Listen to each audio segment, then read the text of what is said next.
You're listening to Ricky.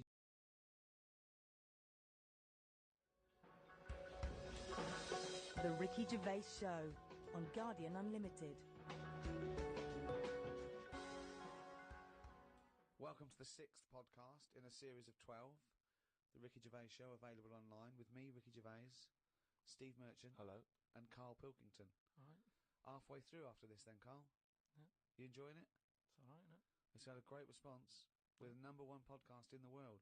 We've had thousands of emails and messages, and it's just great to know that people all around the world are listening. Don't you think? Yeah.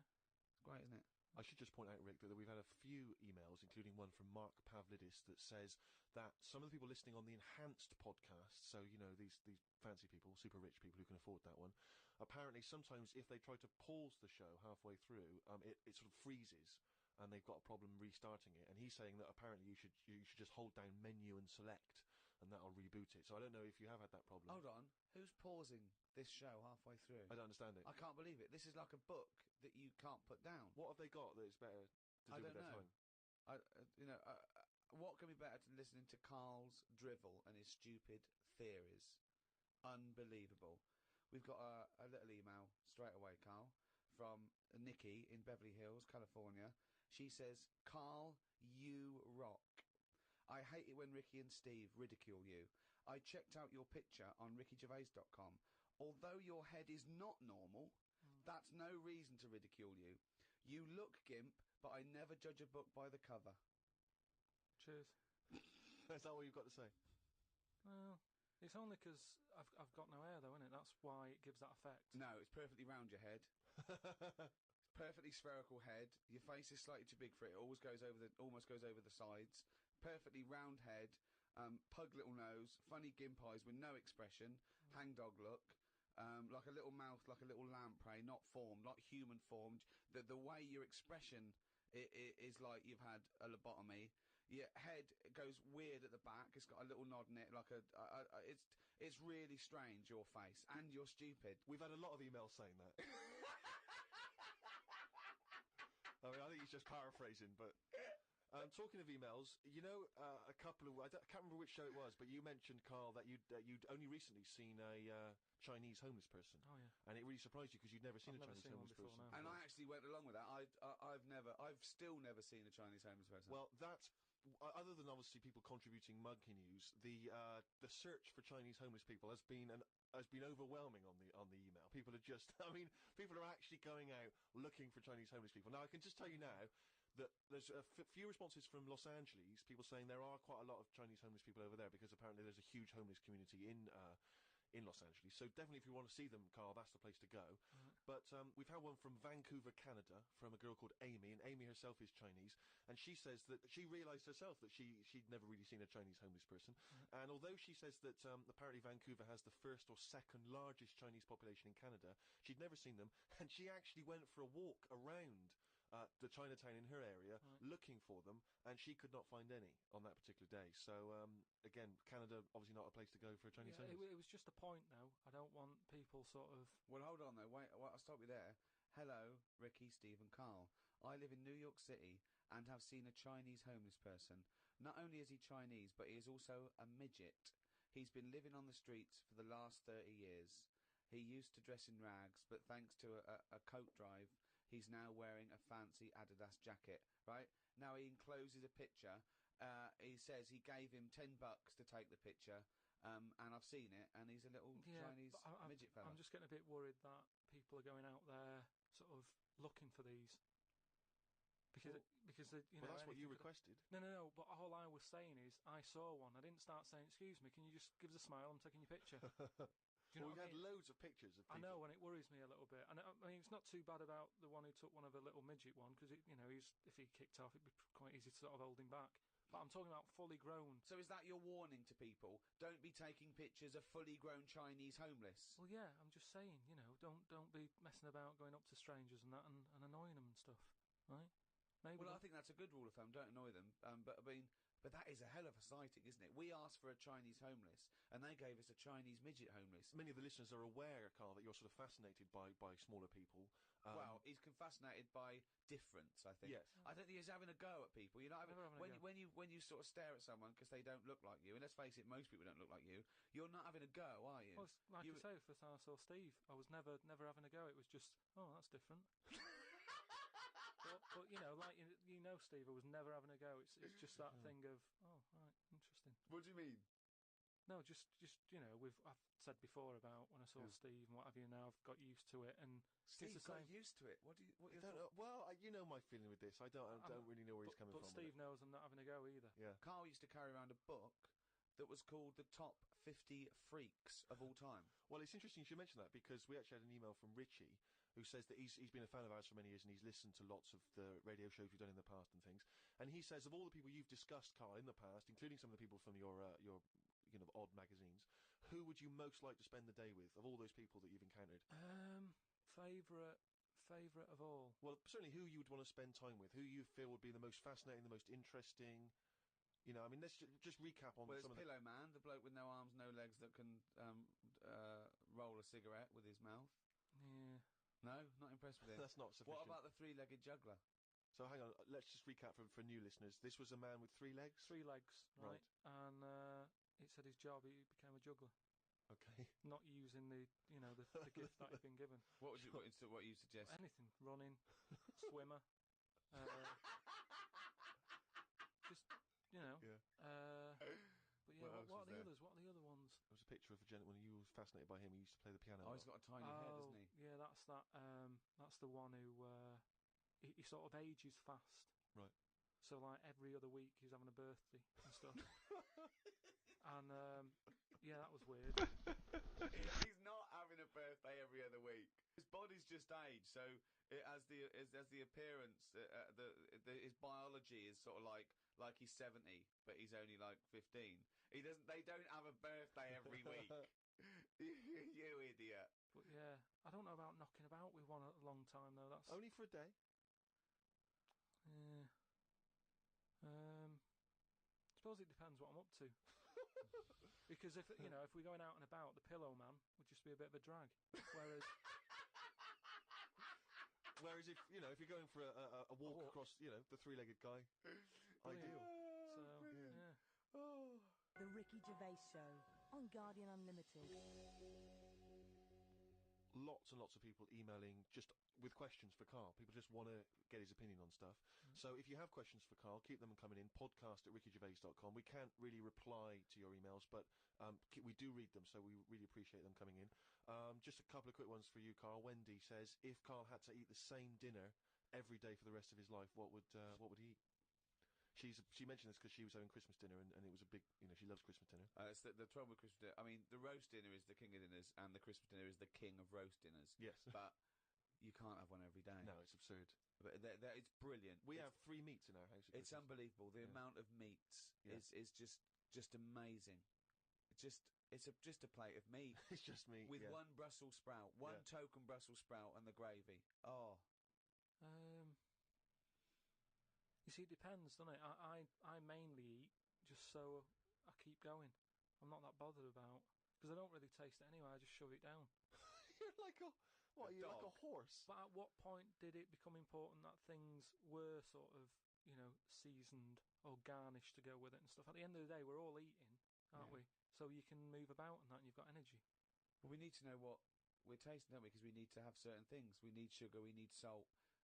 So we need to know what they taste like to know we're getting them. No, but now we've got them. chefs, so leave that up to them to make sure we're I getting thought enough you were salt. talking about an evolutionary standpoint and how it evolved. Not there was a little Do you chef. think that's likely? No, but leave it for them to make sure we're getting safe food. I mean, to be honest, it annoys me the way people worry about food now and how there's so much to choose from. I think it's got out of hand.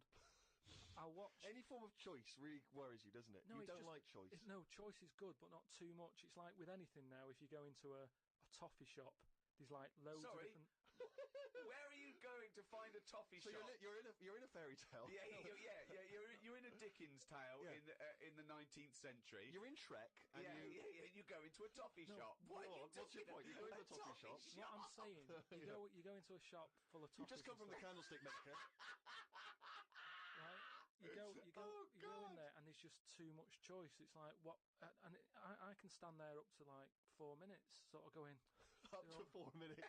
So specific. 4 So minutes. he's in a toffee shop in a top hat. Well, he's only got 4 minutes. He's only got 4 minutes because he's got to get down to the pea green boat that he's sailing off in. Yeah. No, Good but morrow. well, forget the toffees. Could I then. have some of your finest Oxfordshire toffees? So you prefer it was just one selection of toffee, that's all they've got. Well, maybe two.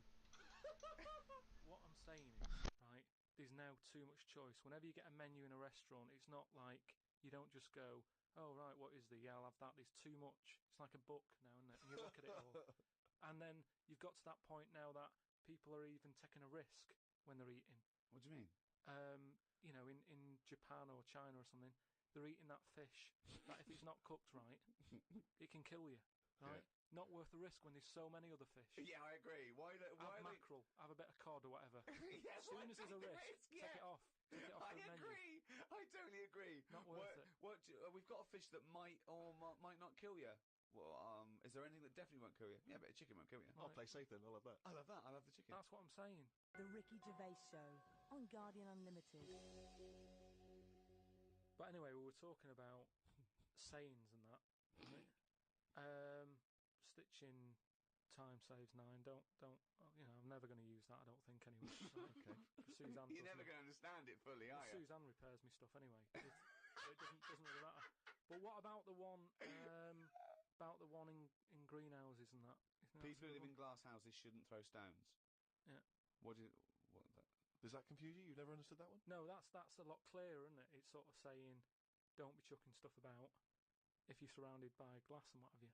Yeah, but don't forget, it's an analogy, it's a metaphor. It's not to be taken literally. It's not really just talking to people who live in glass houses. It's saying.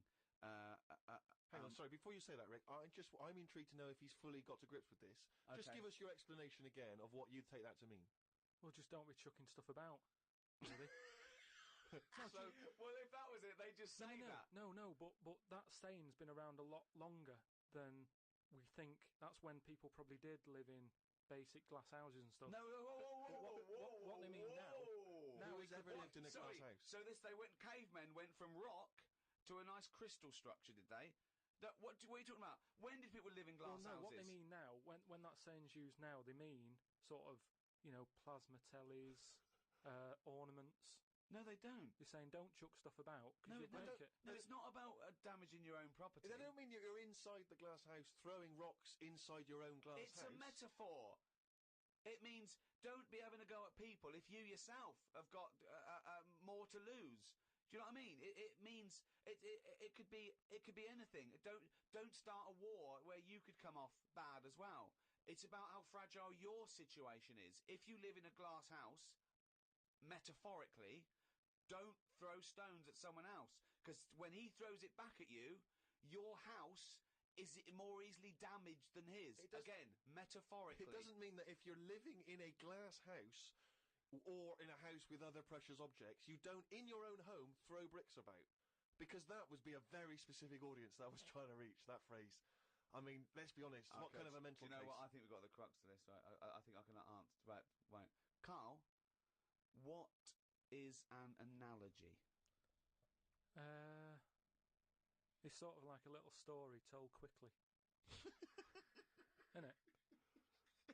It's a It is, little though, isn't it? story told quickly. To what end? Well, it depends what the story is. Okay. Depends. Give me an analogy. Well, for me, I thought a one with the greenhouse, Yeah. right?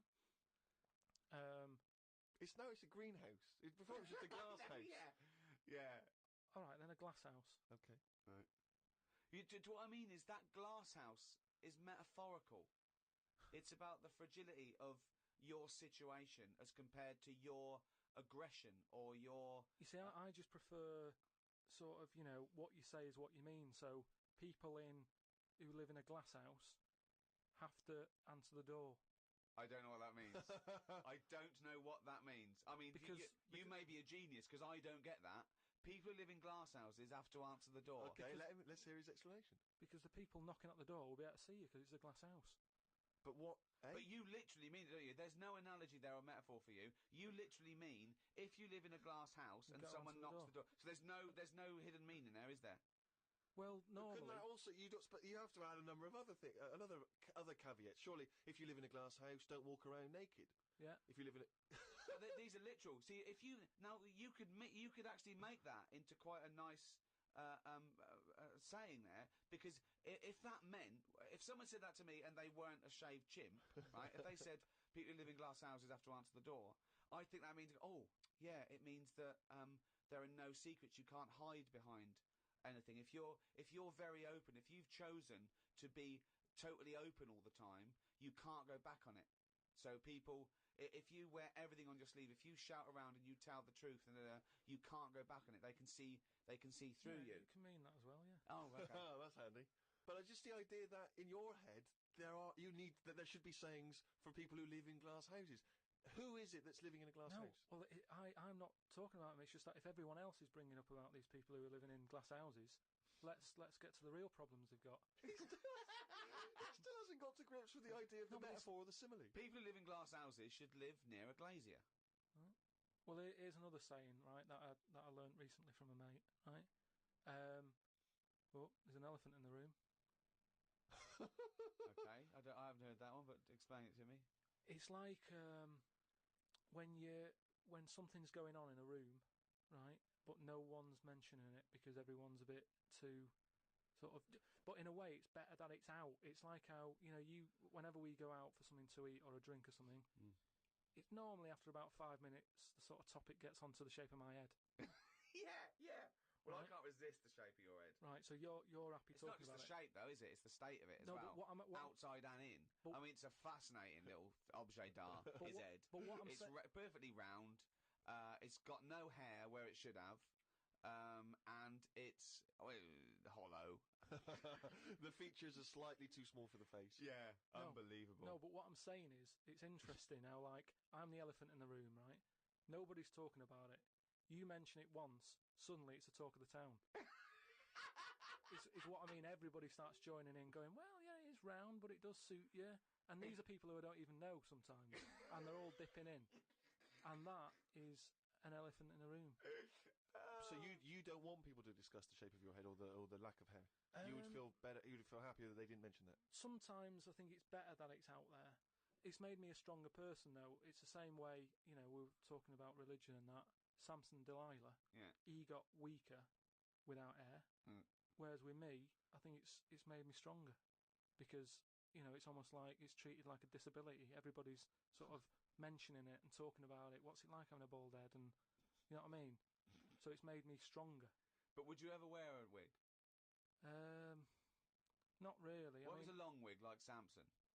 Well, the only time I wanted a wig was when I did jury duty once, right? And it was annoying that I was sat on the jury right in front of, like, these criminals, right? Everybody else has got disguises. The judges have them wigs on, right? That's not disguise. It is a disguise. That's a disguise. That's why judges wear them, right? So No. Well, then why did they print their name in the paper and have a picture? What do you mean it's a well, disguise? it's a disguise, isn't it? No, if it was a disguise, they'd go in with one of those glasses with a nose and the beard attached. If it was a disguise, all judges would look like Groucho Marx. If it was a disguise, Well, I'm just saying that's what annoyed me when I was sat there on the front row, right? I couldn't have been any closer to the criminals, right? I was sat there and I thought, why didn't I just pop a little wig on or a pair of glasses? I'd love to have seen you in the front row at Crown Court. No, I because would love to see it because in this country you're not allowed to show pictures of jurors.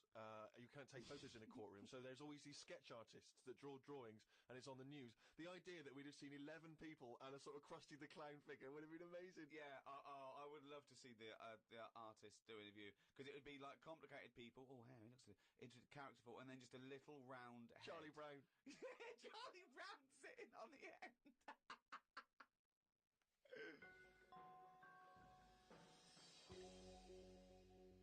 Carl, you said that your New Year's resolution was that you were going to learn something every day.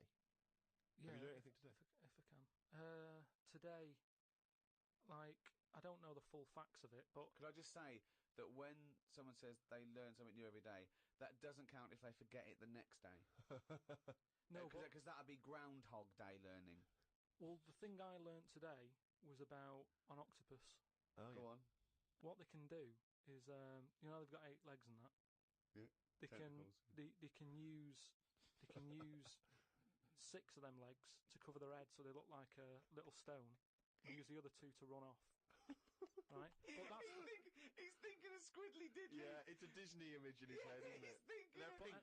but anyway, but anyway, that's you know So that's it's not Pink the main singing thing. a song in your mind and running off, yeah. No, but anyway, but something else I learnt, right? It's mainly about animals and that because that's Yeah. normally quite interesting. Yeah. There's a chicken somewhere, Oh, yeah. Oh, yeah. and Specific. the owner of it was getting fed up because you know he had to feed it and that, but it wasn't Embellishment. it wasn't- Guesswork. No, come on, let's hear it. it wasn't giving anything back. No eggs. No eggs, right? So he was like, oh, I'm sick of this. Anyway, someone told him, pop a little axe next to its little house, right? So when it comes out in the morning thinking, oh, I'll have another lazy day doing nothing, right? He saw this axe, and suddenly it was like, oh, right? I'm Next for the day, chocolate thought, yeah. it laid about 6 eggs It's rubbish. through Squeezed them worry. out. It's super rubbish. quick. The chicken wouldn't recognise an axe as a threat. It wouldn't be able to reason that I better start working or I'll be meat. I better start. It's absolute rubbish. Once again, it's this ridiculous thing you got that one personifying animals to reasoning powers better than yours. I mean, I think you make chickens and monkeys cleverer than you in your stories, which is weird. Okay, it didn't happen and wouldn't work. Next, Well, what else haven't you learnt today? No, well, as always, things like that always get me thinking. What right? else haven't you learnt today? No, hang on, Carl? he's got his mind's working now. This Go on. apparently has got his Yeah, mind so that's working. rubbish. Well, do you think then that it's worth looking after animals then if there isn't any memory? If they don't know what's happening anyway, you're always going on about don't be cruel to things. Yeah, why would you be cruel? There's one thing about imagining chickens can reason, and because they can't, being cruel to them. Why does it matter whether an animal can reason or not for you not to be cruel to it? The reason I don't like blood sports isn't the fact that there's a fox missing. It's the psychology of the people that get off on seeing an animal ripped to pieces. They wouldn't like it if it was a robot. They wouldn't care. For some reason, in their psychology, they like this sport. Why does it have to be a sport? They're not culling. They're not putting things down for a good. They like to see this No, fox but ripped apart or a bull tortured for their own pleasure. That's why you shouldn't do it. Why would you ever want to be cruel to an animal, whether it can reason or not? No. I mean, I don't mean really cruel, but I mean like there's an advert on that's on in the in Britain, advertising some supermarket, right? And it's saying, we look at before we kill our chickens and what have you. They have a great life. This is like Yeah. the voiceover, and you see Happy Chicken, Yeah. and it's going. We give it a good little house to live in. It's got straw. Yeah. It eats good. Yeah. And then we kill it. Right? Yes, but that's better, isn't it? Well, no, I don't think it is, though, is it? Because at the end of the day, if I was that chicken, right, I'm that chicken, loving my life. I can't believe me luck, right? Well, we'd be pleased because at least he'd be able to do the show and we'd have some So- interesting conversations. Yeah. So there it is, right, wandering about. It's got its nice little field that it's working on. Yeah. It's got its nice food and everything. But it's going to die. Yeah, we're all going to die. But then, if you were like a rubbish chicken that had like a rubbish life, you'd be going, "Oh, kill me." Carl, they're not thinking what's going to happen tomorrow. They don't know that they're going to get for the chop, are they? A chicken's not going, I'm fed up with this. I can't wait for that axe to be used on my neck. Yeah. Well, that's another. Now you've mentioned the cutting off of an head, right? Yeah. On the chicken. That's something else I've learned, right? It's like a pinball is mine. Amazing. Isn't it? Ding dong, bong, dang, ding, ding, da, da. Oh, head, ding, ding, chicken, head off, bing, doing. No, right. But this was in a proper science magazine as well. Right? Yeah. So you can't have a go. This wasn't something on the internet. This was printed in a So? magazine. You read it. Okay, and what was it? And here comes the filter. It's going to come out nonsense. Right, well- you could have Professor Stephen Hawking sitting there whispering stuff in your ear, and it could all be true. But when you said it, gobbledygook. Well, let's see then. Let's see, right? What they've done another experiment, right? Yeah. They've cut somebody's head off, right? And you know how they used to do it in the olden days, where they'd put your head in a stock, cut it off for whatever reason, right? You've done something wrong, right? Yeah. And the question that everybody used to talk about in the village was, oh, I made eye contact with it, right? And it was a bit worrying because he was looking at me and he looked fed up and that. No, it's dead. So they've put a bit of work into this, and they've done it again somewhere, right? And they've worked out that when the head comes off the body, it stays alive and that No. for 30 seconds. Well, no, they don't know that. They can never know that. No, they did it. They did this No. experiment. What's alive? The What's head. alive? But there's loads of issues here. One, no one's experimenting with human beings cutting their head off, Carl. Well, Two, no. So you read No. this in what? Executioners Monthly? This is Yeah, in no, a two, proper... Carl. It's what your definition of alive is, because you can be alive and have no conscience.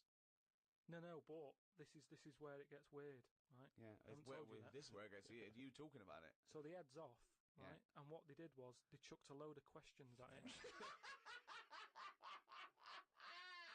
All sanctioned by the government. Yeah, this is all fine. So the head lands perfectly on the neck and goes, "What do you want to know?" And it said So they're asking questions, and it's going, do you know what? To be quite honest, I don't answer your question. I'm a little bit annoyed about the execution still. well, that was the interesting thing. They said it's about... No, it's not. It didn't happen, Carl. me hear. Oh, don't talk Let me shit. hear it. What are you talking about? Who? These people around in white coats going, quick, ask it a question. It's bleeding. Right, so they said for about 25 to 30 seconds. The last 5 seconds, it is sort of like can't be bothered answering them.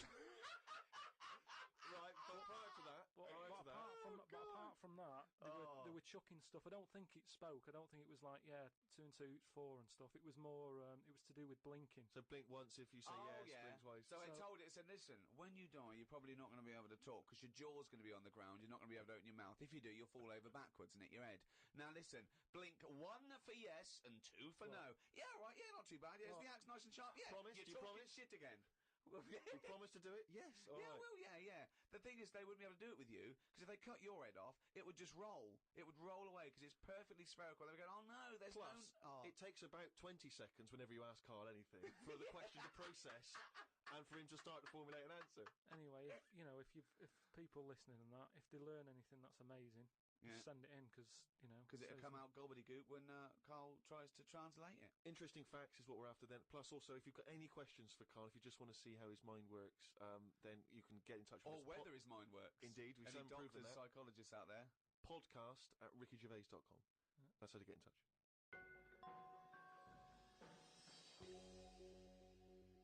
Carl, it's what we've all been waiting for. Oh, chimpanzee that monkey news. Right, well, this one sent in from Sam in New York, right? And it's about a fire that happened, right? In a really, do you know, like in New York, they have loads of big buildings, don't they? Yeah. Right, really, really tall ones and stuff. Skyscrapers. Yeah. And there was a fire in one of them, right?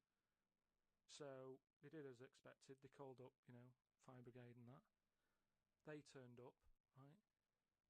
Fire engine parked up. It's like, right, where's the fire? And they said, oh, it's on like floor 100 or whatever. And they said, oh no, we've brought the fire engine with the short ladders.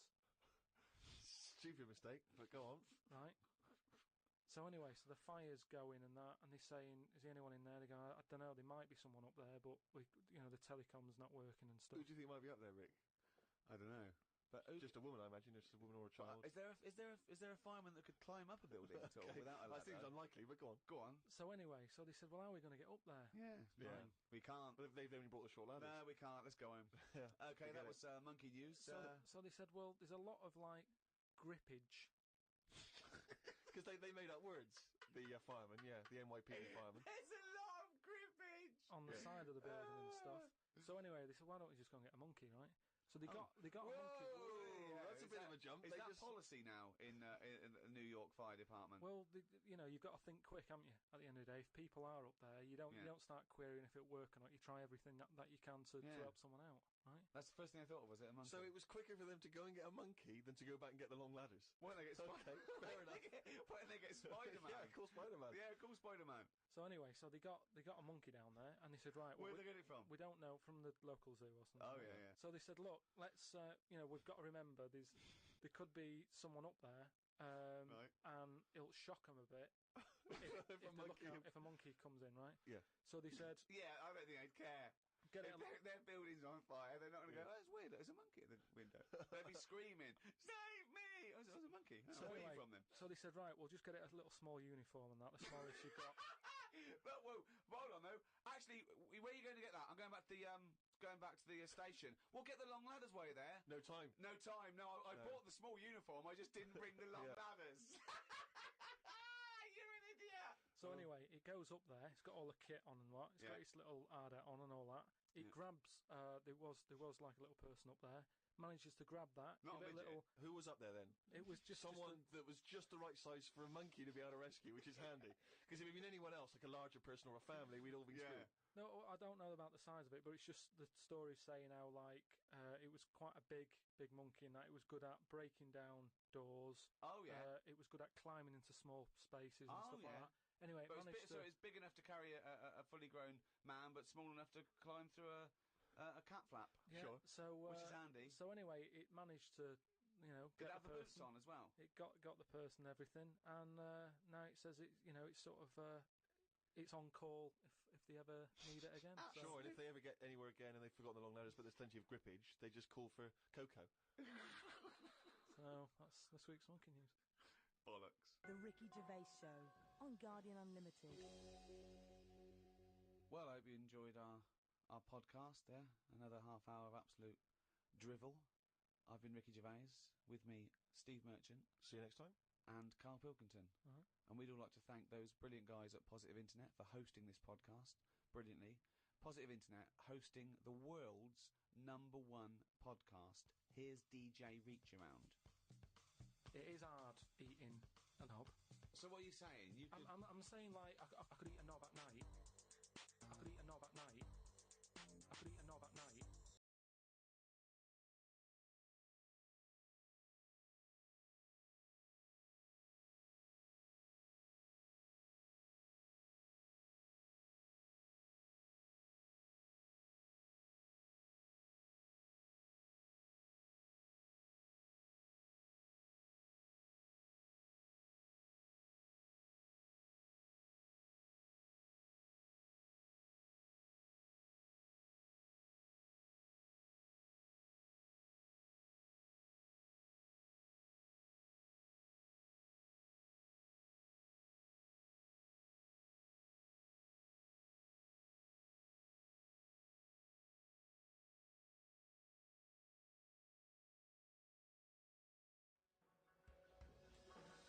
The Ricky Gervais Show on Guardian Unlimited.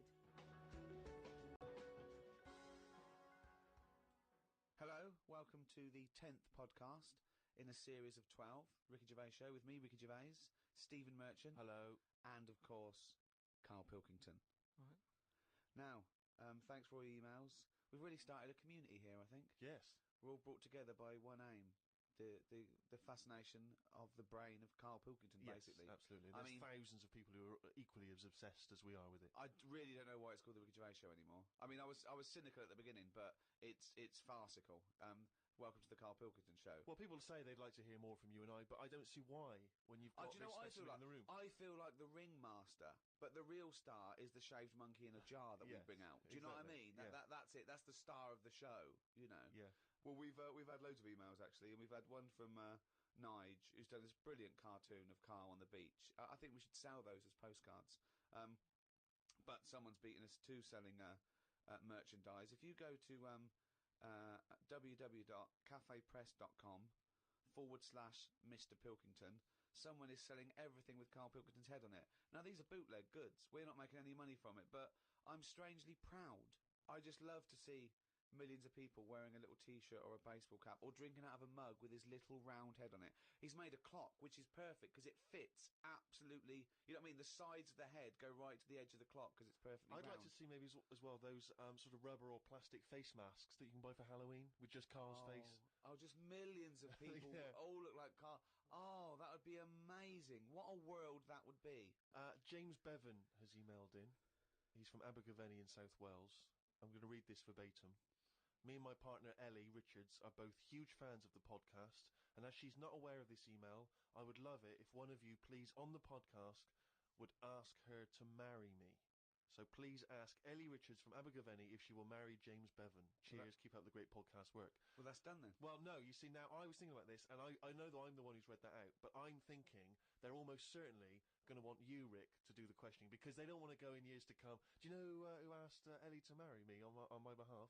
It was that lanky bloke you sometimes see stood behind Ricky Gervais at an awards do. It's too complicated. They want to go, it was the comedy legend Ricky Gervais. But I think Carl's a comedy legend. He is, but once again, Carl, he might be a passing fad. We might all get bored of him, in a year's time. It could be like tie-dye T-shirts. So I'm thinking maybe whereas you've made your mark on the comedy landscape. Maybe I don't want to endorse this. I don't know what he's like. I don't want to suggest to a woman to marry this man I don't know. What if she comes back and sues me for selling some? It's like me selling the rest of her life to this bloke on the podcast. No, because it's more fool her if he's a loser and a weirdo and she agrees to marry him. She knows the guy. She's already got herself in a position where this man's emailing some people he's never met before. So she already understands what James is like. Okay. Based on your own experiences, Ellie, make the decision whether to marry, who is it? James or not. I think just could you once more, because that's probably not quite as eloquent as they were looking for. So get on one. Ellie, James says, will you marry him? This does not reflect the views of the management. So obviously, James... That was fucking horrible. Let us know what Ellie's response is. And we look forward enormously to finding out whether she's seen sense and said no. Could he marry again in about 40, 50 years to say if the marriage is still going? And also, we should just point out as well that if, because I think 1 in 3 marriages end in divorce. All right, don't bring the tone down. All I'm saying is if they do end up getting divorced, we should not in any way be responsible for that. No. We can't be held responsible. We shouldn't have to pay any kind of child support if there's a kid involved. We're not paying any alimony. We are merely the messengers in this. Yeah. Carl, are you going to give them all the thumbs up there? Do you wish them all the best? Yeah, if that's what they want to do and that, just get on with it. It's all right. Some people are into all that, aren't they? I mean, you've been with Suzanne a long time and still no wedding bells on the horizon. Well, it's gone past that time now. I think if you don't do it within the first sort of 9 months or something, sort of it's kind of like, what's the point now? And I mean, she goes on about it a lot, but I'm not. I'm not sort of. I don't like all the attention and that. Do you know what I mean? Like everyone stood there watching and stuff. Sort of puts me off. So that's your only reason for not getting married, is it? You just don't like the event? Mainly that, yeah. I mean, it's not the thing. Like I've said to you before, if you could do it online, if it was just a little box like you tick, Sure. I do, send, get back to work by midday and what have you. Yeah. But it's like a full day and you've got to like smile and that. Heaven forbid, yeah. It's just hard work, isn't it? Pretend it's the happiest day of your life. But surely, if Suzanne, a woman you love, wants this very dearly, why not give it to her as a gift? Obviously, get your old work to pay for it. But yeah, why not give her the gift because of the I've special given her day? loads of other stuff. Yeah.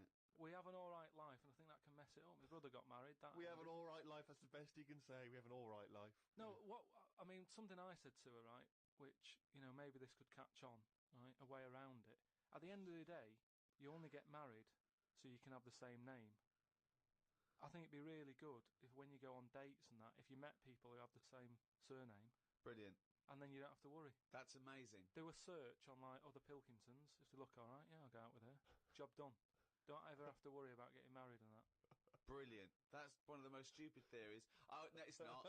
the injecting the 78-year-old dead woman with a baby was probably worse than that. But anyway, let's move on. It's the most stupid theory we've heard today. Exactly. But I'm suspecting there's going to be a few more before the end of this podcast. So far. Yeah. Cheers for that, love. Yeah, it's Carl Pilkington here. Just telling you about Channel 4 on a Friday. You've got new Green Wing, right? That's nearly ready. My name is Earl, and the It Crowd. I mean, sort of being in the comedy business and that, I think it's fair to say I'm qualified to give me opinion, and these 3 things are funny. So yeah, stay in, watch it, have a good night, have a nice little brew with it, do what you want. At the end of the day, it's your life, innit? See it. The Ricky Gervais Show on Guardian Unlimited. Still to come, of course, Monkey News and Carl's Diary, excerpts thereof. I wonder if we should have a jingle for questions for Carl, because there's a lot of questions coming in for Carl. Okay. Oh, chimpanzee, that question's for Carl. Yeah, okay, no, fair enough, that works. Okay. This is from Jim and Bob in Manchester. Carl, if you could talk to any animal, which one would it be and what would you say to it? In insect, animal, anything, fish, anything. Well, they said animal, but let's broaden it to anything. Well, no, animal. creature. Insect is an animal.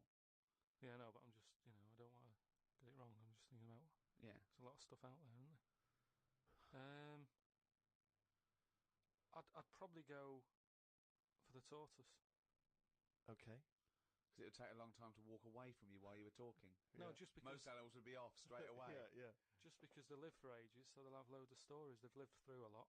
You know what I mean? Through wars and stuff. If you get an Well, old one, if you get like an old one, that's about Most of them have 170. lived in a box in a garden for 52 years. No, but you get some that have been about, and even if it's in a box, yeah. you can overhear. They've really travelled, have they? yeah. I mean, Some of them have experienced more than you, Yeah. but they've broadened their horizons a bit more than you. They could probably teach you a thing or two, yeah. And what would you hope to learn from them? just history. Right. From their very specific tortoise perspective. Other emails. We've had a lot of questions about time travel. People are fascinated about your approach to time travel. And I know we've talked about this in the past, but this is a very specific time travel question. If you had a time machine, Carl, to what event in your childhood would you travel back to and why? What's the point in going back to things that you thought? No, it's just that it's never as good, is it? It's like a place you go on holiday, and you go back thinking it'll be as good as the first time. It never is. So I don't believe in going back to places. What do you understand the question as? Do you think they're asking, would you go back like a ghost and spy? Would you go back and you've got your childhood back? You are that child again. You're in the body. You are the child, or you've got your adult head and experiences on. You Rick, I really don't think Carl was thinking there was any of those variations. Let's be honest. But now that you've flagged them I up, think he was thinking of him as he is now in school with a cap on. yeah. Yeah, but Too big 6 for the foot. chairs. yeah. Come on. No, I don't think I would go back. It's all happened now, isn't it? Yeah, but it's an email to a podcast for our own amusement. Well, okay. Well, choose an event. Okay, forget the time travel thing. No, hang on. I think let's clarify one of Ricky's points. What if you could go back and you could live that moment again? How would you do it differently? There's been times where I've gone, oh, that was a bit out of order or whatever. But then you learn from your mistakes, don't you? So I don't want to go back and change stuff because it's like that thing that they go on about, innit, where they blame the butterfly on an earthquake. It's going to happen. If it wasn't that butterfly, it's another one. So why pass the buck? Is what I'm saying. So you've got no regrets. There's nothing in your past you'd want to change or do differently. What about if you went back and you spied like a ghost on something? You couldn't change anything, but you could have a look at something and just sort of look like like Ebenezer Scrooge does with the Ghost of Christmas Past. He goes back and he's sort of like looking at himself dancing and stuff. Or what would you do? What would you go back and have a look at? Yeah, but you're asking me to change. I don't want to change. You're not changing. You're just observing. It's impossible. All right, this question, this is it's not going to happen. You're not going to have to do this. It's impossible. Right? Yeah, I nearly died once, didn't I? On an ice pop. Right. Right. Now, maybe if I would have died, I'd say, well, let's go back to that, and I won't have an ice pop. You wouldn't be doing the podcast if you'd have died. You wouldn't be having this email put to you. What are you? That's absurd. You're now saying you're rewriting history and then going back to change it. Yeah. There's no need. You didn't die. And we've changed it. You can't change anything. You're just going to go back and watch them. Would you like to go back and watch yourself choking on a Mr. Freeze? No, that's what I'm saying. That's why I wouldn't go back now, because I'm all right. I haven't had one since. I've learnt a lesson. I'm not missing them ice pops.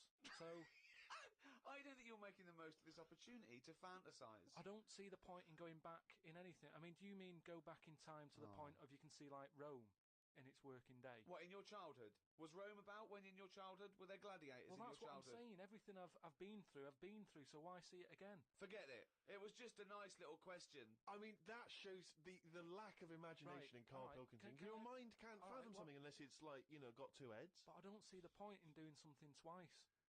Because the thing is, say if there's one good moment when I was about 6 that I loved, I'd then have to go through all the other 20 years. Again. Well, why? Why have you imposed that? It's a fantasy. Make it up. You could go back and come back again. Yeah, whiz back and fast forward 35 years. Nah. Brilliant. No. Like it was on offer. Like this was really on offer. Move on. Migrant workers in South China are wearing adult diapers on packed trains heading home for the New Year holiday because they've got no access to the toilet. Many supermarkets in this particular part of China have reported a 50% increase in sales of adult nappies for the train trips. Now, what do you make of that, Carl? You're on a long, long train journey, 3 hours, 4 hours. You know there's no toilet. You know you're going to need to go. pop on her. Why isn't there any toilets? They just aren't on the trains. And they're a really long journey. Yeah, How long? hours. Well, very long in China. It's a big country. I wouldn't. I couldn't do that. I couldn't do it. I'd have to hold it in or something. Just like, I mean, when I was a young kid, I don't know how young you are when you wear a nappy and that, but I remember that I didn't like it doing it in a pair of pants like that, a pair of nappies and that. And I used to have to, even when I was too small to sort of get up on the toilet and that, because you'd fall in. My mum knew that I didn't like nappies and that. I used to just go in the corner, just near the kitchen, in this thing that, like a litter tray. That cat's having that. I mean, it wasn't like that, but that's that's the same sort of idea. And I'd go there, and I'd do my thing, and my mum used to say, "Oh, he's going there. Don't look at him," and that, because it put me off. Like cats don't like being watched when they do it. When they go in their litter tray in the kitchen. No, they don't like it. I tested it What again. are you, just like a little feral kid, just running around and going for litter tray, covering it up, and then running up the curtain and eating a sweet at the top of the pelmet? No, but nobody likes being watched, and that's what I'm saying. If you're sat on a train and you're knocking one out and that, and everyone's looking at you, I don't think it'll catch on. Well, it has caught on. They're all doing it. They're just sitting there. They're doing, they're reading the paper, doing Sudoku, and they're looking round when they're going. They're thinking, oh, no one knows I'm going. And everyone's thinking that, and everyone's going. I mean, it's partly because there are 120 million peasants from China's vast rural areas who swarm into the cities for work. And so, that sheer number of people means that the trains are so overcrowded. I just don't. I mean, what are we getting to? You know what I mean? What's going on in the world that this is happening? I know. I mean, people have always had to travel for ages. I just don't. I don't understand why there isn't a toilet on it. We're going backwards. We're going backwards, aren't we? Why isn't there a toilet on it? Well, maybe there is, but maybe people are thinking the queue is going to take forever. If you've got 125 million people Yeah, but not back. everybody wants to go at once. I mean, I know Chinese and all that are like at the forefront of everything that goes on in the world, inventing stuff first, but this isn't one of the best that they've come up with. What have they invented then, the Chinese? Just Loads of stuff, haven't they? Yeah, well, no, Loads I of was going to ask you. You seem quite educated on the subject. What? They did them cat mop things that I told you about. Brilliant. I mean, this was where you put mops on the feet of cats, was that right? Yeah. And they Brilliant. wander about the house, clean up and that, wash the floor for you whilst they're pottering about.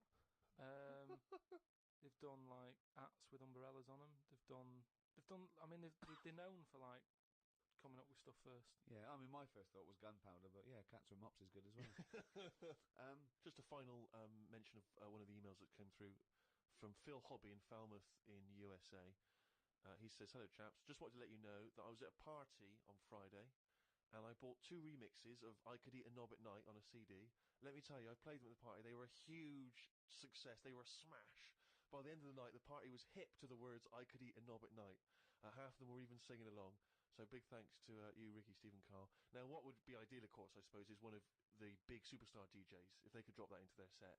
A Carl Cox, a Fatboy Slim. Tong. Pete Tong, The yeah. boy Tong. He got power, and I'd love to hear him drop it. Maybe Yeah. even, no, I suppose Westwood wouldn't be able to put that in. I know he's more of a hip-hop guy. But, yeah, so, I mean, if you at any point ever hear I Could Eat a Knob at Night, the remix, at any kind of club event, let us know. We'd love to hear about it. Yeah. The Ricky Gervais Show on Guardian Unlimited. Well, now to one of our most popular features. I mean, this could even rival Monkey News one day. It is Monkey News. It's it's news from the point of view of a monkey, a shaved monkey. It's Carl Pilkington's diary. Oh, he's written it down, yeah. Was that the jingle, or were you just, Well, yeah, just sort annoyed of, about sort something? Okay. Went and did the podcast. We had a meeting after. I don't like meetings, as I can't keep focused on what people are talking about. I think Ricky has the same problem as after 25 minutes he was trying to wrestle me.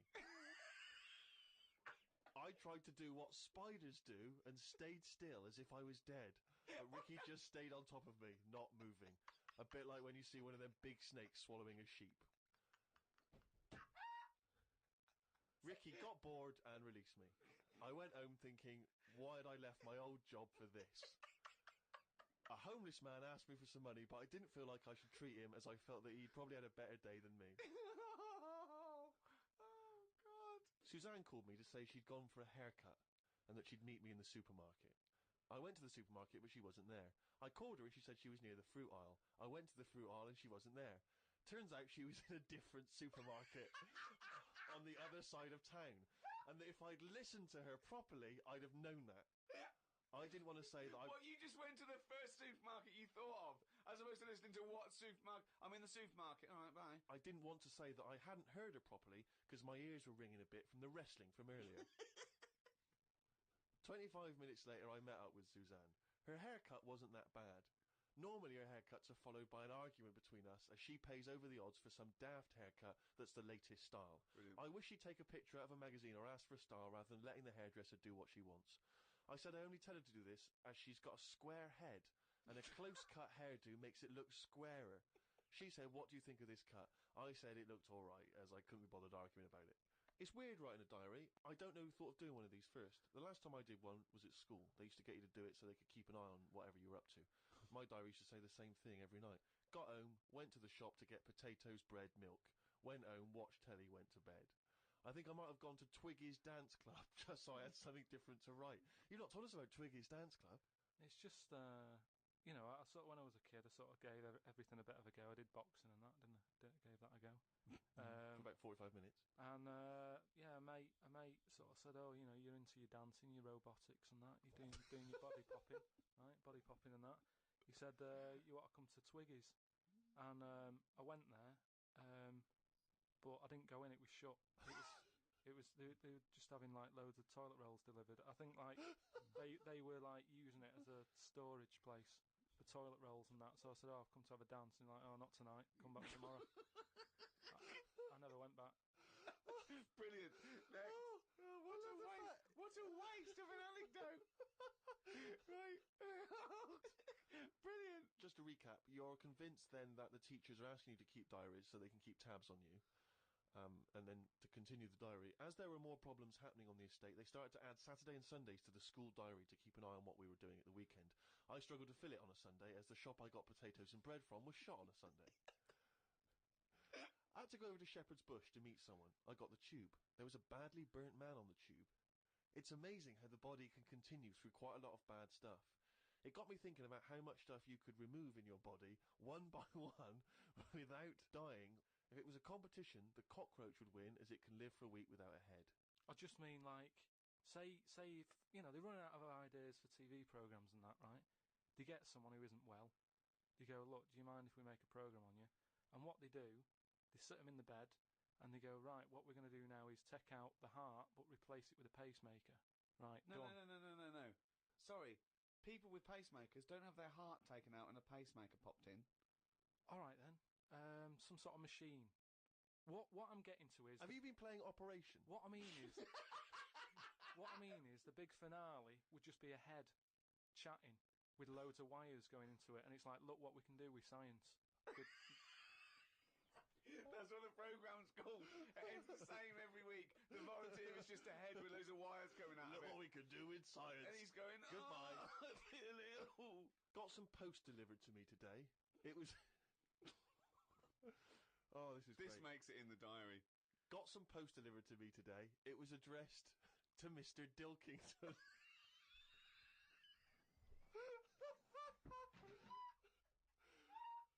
I don't know why that's so funny. Oh, God. I got some post delivered to me today. It was addressed to Mr. Dilkington. I opened it and the first sentence read, "Dear Mr. K. Dilkington, you're one of our most valuable customers." I put it in the bin. Thought I would learn some new words, as Steve always says I don't use enough different words. I read in the Fortean Times that the word "whew" means an ugly female ghost with drooping breasts. What do you mean? Is that how am I pronouncing Who's that right? using that word? Woo? Who is Woo. using that It word? was just W-E-W-E. Let's call it a woo. An ugly female ghost with drooping breasts. I think I'm right when I say there are too many words in the world. I don't think I will ever get round to using the word woo. Watched a health programme. wasn't watching it properly, but heard some doctors say that we only get so many heartbeats in a lifetime, so don't do too much exercise. I told Suzanne, and she said I probably hadn't heard it right. We got talking about death.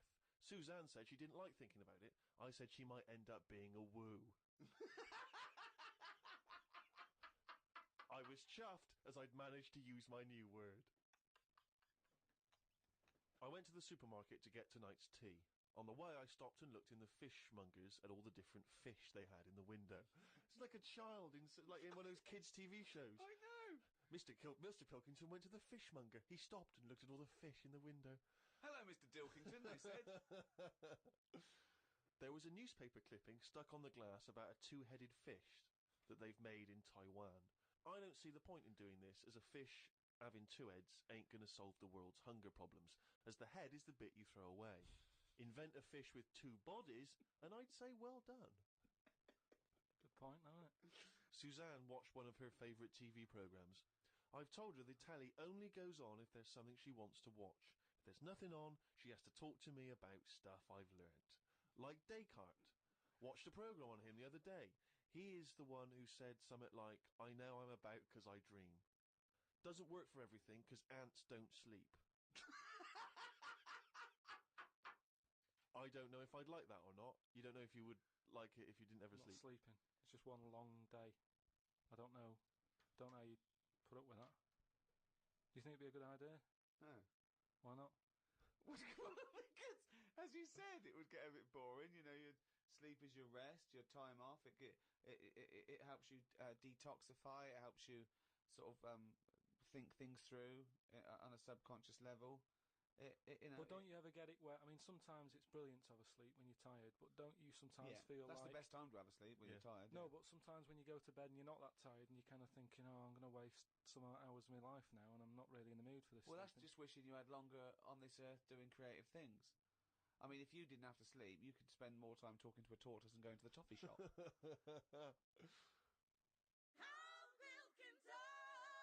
All right, just doing a little... ages ago, right, about the 1950s, Oh, yeah. Oh, yeah. there was this gangster knocking about. And do you know how, like... Was he called Hairy Fingers? Do you know how, like, a lot of gangsters like to get into gambling and that? Yeah, yeah. And, you know, like all his peers and that, all these mates who are, like, gangsters and stuff, they've all bought horses, right? Like, they take racing and they make money from them and that, don't they? Yeah.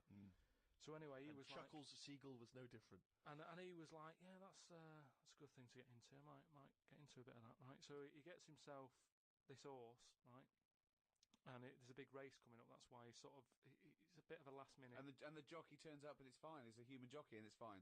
Excellent. Okay, well, that was another podcast. So anyway, please listen Oh, hang on, next... there's more. Oh, hang go on. So anyway, this big race is coming up. He's like, I've got to be involved in this because I can make a lot of money out of my horse here. Choose the jockey wisely, then. So he says to his mate, he said, look, I've got myself a horse and that. He said, we just need a jockey, get someone, sort it out, and what have you, so we can get in this race. So, Go to the jockey club. His mate's like, yeah, all right, I'll have a word and that, have a look round and that, see if there's anyone decent. And the good thing about jockeys is there's never been a shortage of jockeys because a lot of them don't make the grade. So there's always too many jockeys to go round. Always too many human jockeys. Yeah, there's never a problem getting jockeys. Fine. Go on. So anyway, so he comes Was that back. true in the 50s as well? It's always been It's true. always been true. It's always just wanted to clarify that. There's no lack of jockeys. So- it's sort of close shot. People are trying to do it and they don't make the grade. So, But in the 50s, from your knowledge, there was not, like in 1951, a shortage of jockeys for just 1 year. absolutely never. I'd have known about Okay, that. fine, I'm quite yeah. keen. Right. Go on. So anyway, right. So his mate says, look, I'm having a problem getting a jockey. Seems odd because this Ricky's is just been weird. saying. No. He's just been saying there's not a problem. What do you mean? So, Just because the main problem was Go on. a lot of jockeys were aware of this gangster and were saying, I'm not getting involved with this guy. The chances are I won't get paid. You know, he's a gangster. It's not worth it. would do it if it was a gangster asking you. You'd be scared of the consequences. So anyway, he's saying, look, don't be coming to me with problems and that, right? I've got the horse. I want it in the race. Sort it out. So they're like, oh, but boss. And he's like, don't give me any of that. Go and exactly. sort it out. They do what he says. So any jockey would do it. Go on. So anyway, so the day before, The big race, yeah. Left it to the last minute, okay, but Yeah. fine. and he says, have you got a jockey then? They're like, yeah, but... And he's going, don't worry about it. Have you got a jockey? Yeah, but... And he's like, well, look... He wants to what- say, sure, yeah. So, they won't let him. he's saying, has he ridden horses before and that? He said, well, yeah, he has, but mainly, and he's like, brilliant. He goes, yeah, but mainly in like a circus. In the jung. No, like in the circus and that. He'd worked with horses and stuff. In the apparently. circus. It's fine. So he's like, that's enough. That's all I need to know. Well, they'd be too heavy because circus people are quite built, aren't they? They're He said be a bit so. heavier than the jockey because the jockeys are about 8.5 stone. He said, brilliant. Get him down there and that, right? Anyway, the race happens. He didn't want to meet him beforehand. He wasn't worried. No about point. Not No, bothered. no. As far as he's concerned, he's It's all sorted. putting his money on it and what have you. Yeah. Sure. What happened is they were trying to make him put on the jockey outfit, Yeah. but for some reason it didn't fit that well. Sleeves And that, too it was- short, it was legs too long. It's that sort of problem. Okay. So they let him, like, wear his stuff that he wore in the circus and that because it's comfortable with that. He's happy with it. Do you know what I mean? That's what he's happy with. Anyway, race starts and what have you. This horse straight out of the trap and that high speed, right? This jockey's got a really big grin on his face. He's loving it, right? Everyone's cheering, going, "Who is this? Who's this jockey?" Yeah. It's amazing. Never seen him before, and yet look at him. But they can see his face clearly. Anyway, Gangster's happy in that because he's won. But I just want to say the crowd can see the jockey, can they? What? The crowd can. I mean, it's Yeah, but face he's so fast and what have you. It's a blur. It's all a blur. He's good at it. I mean, apparently he was Right. close to falling off, and people were like, he's gone. He's a goner. But Right. he's got such a good reach that he managed to grab hold of Oh, the. sure. good reach. Oh. And Right, well, they so- could tell he was smiling. They could tell he was smiling, but they couldn't see the detail of his face. Is that right? Just well, to clarify that. It was just blur and that. and Sure, just but saw they could big tell he was teeth. smiling. Yeah, Yeah, yeah. They knew he was happy. At the end of it, do you know, like the winner sort of rides around the crowd bit, doesn't Yeah. he? Sort of, show off and what have you. Yeah, And all the women are there. And do you know, like women are all dolled up at these events. sure. They've all got big hats on. Sometimes they got fruit on those hats. Yeah. Okay. Right. Yeah. And one of the women, In one the of the 50s, women, particularly, Carmen God. Miranda was very popular. Yeah. one of the women had like you say, fruit and what have you on it, Yeah. and a little banana. Right. Some kind of They're Cuban not real. woman. They're not real though. The hats though. They're It's not real fruit, is it? No, of Yeah. course not. Never. So But I don't know who. I thought they wore those sort of kind of Cuban Yeah, but entertainment shows. I didn't realise they wore them at but events. even if it's like a big event, you might have a hat with fruit, and it's sort of joke, but it's fake fruit because it would Yeah. perish. It Well, would. but- this jockey didn't understand that. He'd never seen false fruit. I don't understand. But why did the jockey suddenly? Why was he so desperate for fruit? I don't understand. So anyway, meanwhile, the gangster's collecting his 500 quid winnings. Right? Yeah. He's over the moon. Yeah, He kicks off because of this woman with the fruit. yeah. I don't understand. I still don't I understand don't why the understand. jockey would go. Everyone noticed. Jockey, little monkey fella. Oh, that makes sense. If he was a monkey, that would make sense.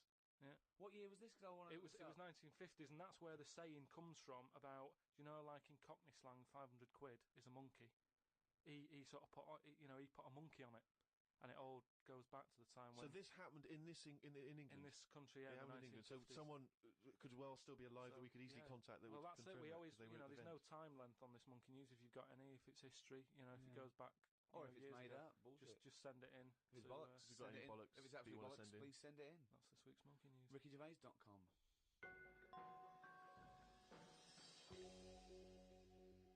Well, that's the end of the 10th podcast in a series of 12. Only 2 more to go. 1 more hour of the drivel that is the thoughts of Chairman Pilkington, or Dilkington, as he should now be known. This podcast was brought to you by Positive Internet. Those great guys at Positive Internet host the world's #1 podcast. It's goodbye from me, Ricky Gervais, Stephen Merchant. If you want to get in touch, remember it's podcast@rickygervais.com. The Ricky Gervais Show on Guardian Unlimited. Hello, welcome to the 8th in this series of 12 podcasts, The Ricky Gervais Show, with The Guardian. I'm Ricky Gervais. Hello. With me, Stephen Merchant. Hello. And Carl Pilkington. All right. So, thank you again for all your emails. We're getting thousands. We're up to about 250,000 hits a week now, people listening to this show. Blimey. 250,000 people bothering to go in and listen to this show. Nothing else in their lives. Nothing All around the better world. to do. It's unbelievable, though. North America, Asia, South America, all over Europe, and thanks to everyone in England as well, where we do it from in a little room in London.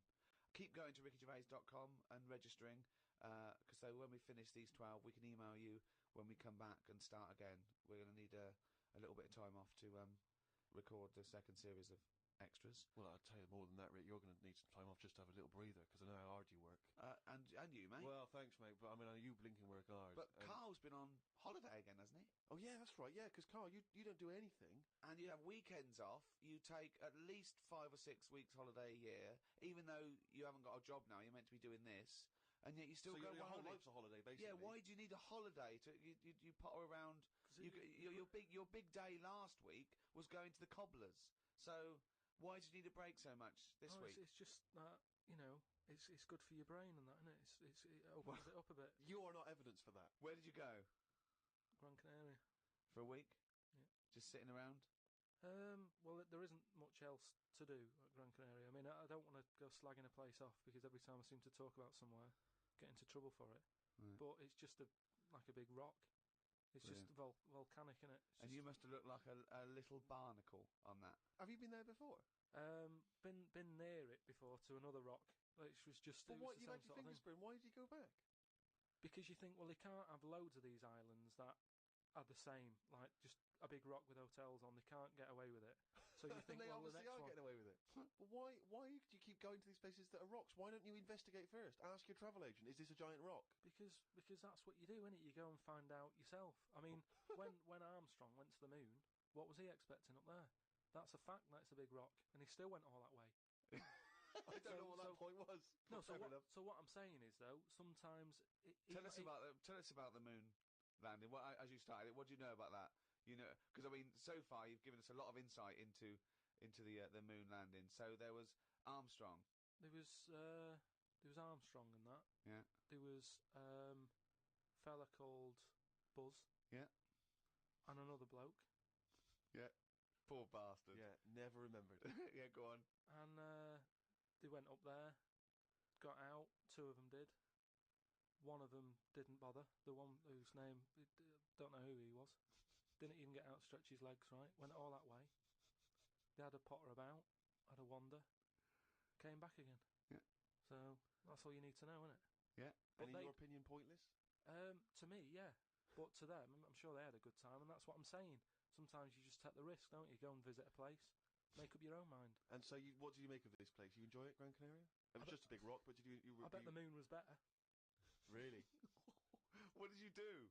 It was just, it's one of them. It's big hotel, which is that's where I made a mistake. It was one of those like big, massive places where there's loads of people, and you go for your dinner. That describes a hotel. Yeah. No, Sounds like no. one to me. You've nailed that. I've been to a few. That sounds like it. No, but do you know what I mean though? There's the nice small ones where it's just enough people, but this is like mental, and it was full of old people really. Ugh.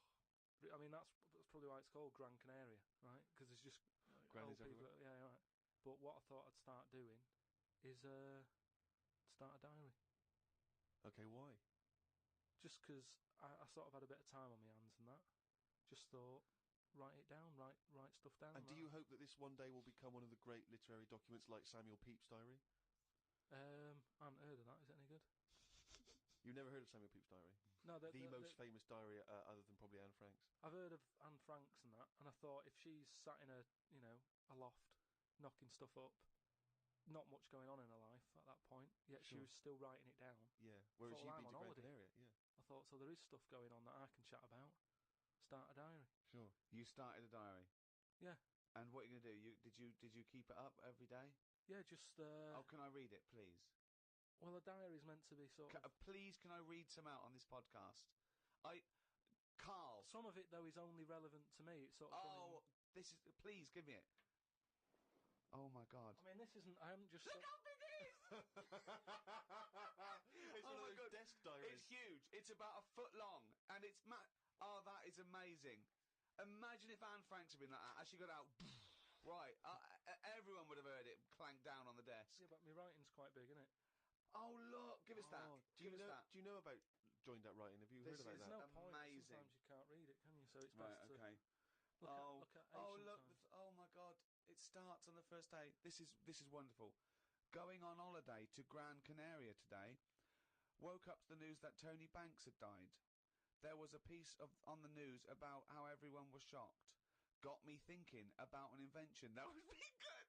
Right, a watch that counted down your life. If it says you've got 3 days left, go to the doctors.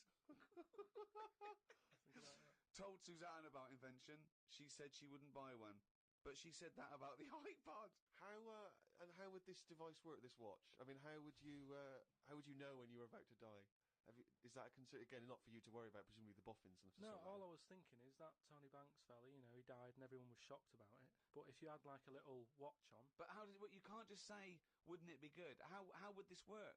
Yeah, I imagine you're in the patent office, got an idea. They go, "Oh, certainly, Mr. Pilkington. What's your idea?"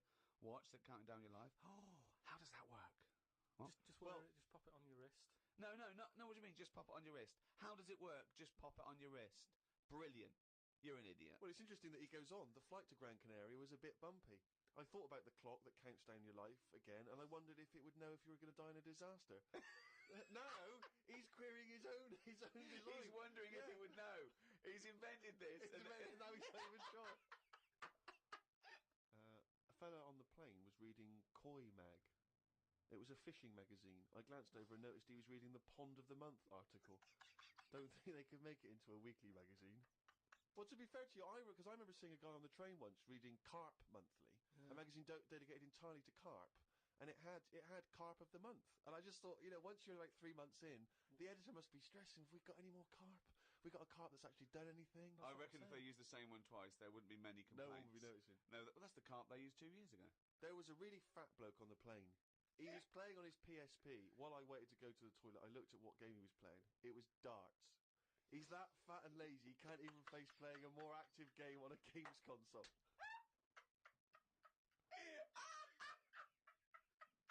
Me and Suzanne got off the coach along with a couple of old people. One of them was in a wheelchair. I don't think it was wise of them to come to a volcanic island with a wheelchair.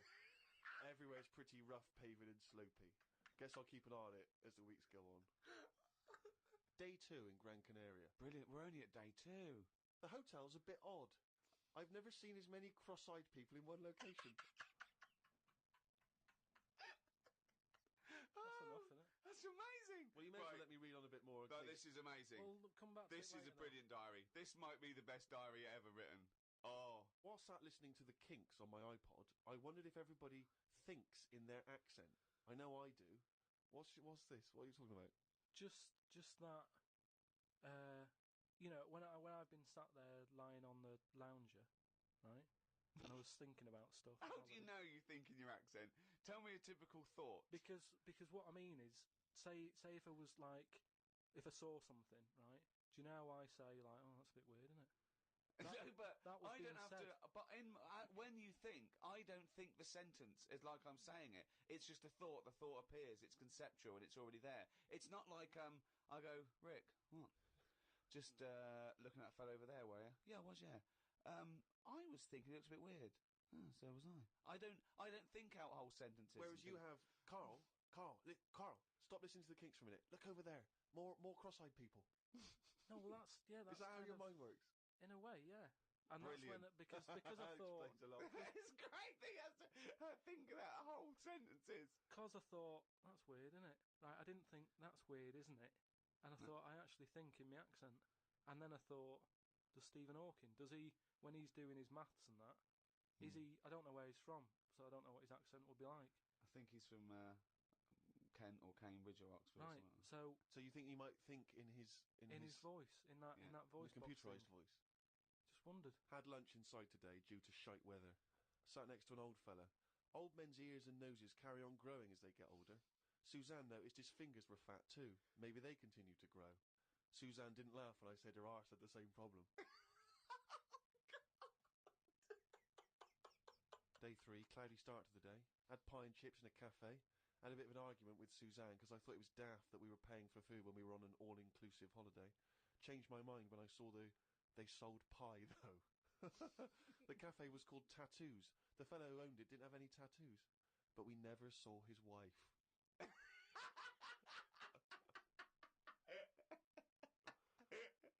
Oh, brilliant. Had a drink in a bar. Everyone sat and watched one of the local cats lick its bollocks. It's the greatest holiday in the world. That's the entertainment in that town. Went back to the hotel and had a sleep before tea. I love the fact you're moaning about old people, but you're just as bad. You've done nothing He's got a big hip. Oh, God. Woke up to news about ducks being badly treated. There was a really ugly one with bent legs. I'm gonna die. Why does he write this down? Oh, God. Oh. There is a fat bloke from Bolton who is in the pool as I write this. He's got a big tattoo on his back, but I can't work out what it is. ... He just got out of the pool and burped. You just felt like you had to keep us abreast of that. Everything's in the diary. I just seen it get to the point where you're going, breathed in, Yeah. breathed out again. There was a big fat fella in the sea who kept his t-shirt on. If you're big and fat, is there more chance of you getting burnt because there's more of you on show? I asked Suzanne, and she said she didn't know in that sort of not listening kind of way. I wanted to hang about to see if the fat bloke was going to get in the kayak, but Suzanne said we had to head back. Just let him wait in to see if he's going to capsize. We go home today, so we got up early to get the last bit of cloud. No, it's just that it wasn't. It's not that sunny all the time. I mean, I was sat in weather that if it was like that here, there's no way I'd be sat in the garden. But because you're on holiday, it's like, well, we've got to sit in it. Put your coat on. So are you going to continue to write this diary? Every single day? It's amazing. Keep this diary up. It's amazing. No, I will keep it up, because what I find as well is, I think earlier on before I went away, I think I did learn something, and because I wrote it down, I remembered it a bit better. So What was that? I just was thinking then, I forgot it now, but but I remembered looking back at it and not having to read it all, because I remembered the end of it before I read it, if you know what I mean. I have no idea what you're talking about.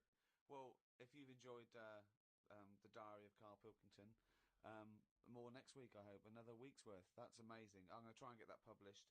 We'll put the odd page up on the web. Go to rickygervais.com. Don't forget to register there as well, so we can email you and let you know what's happening. Brilliant. The Ricky Gervais Show on Guardian Unlimited. Rick, who hosts this podcast?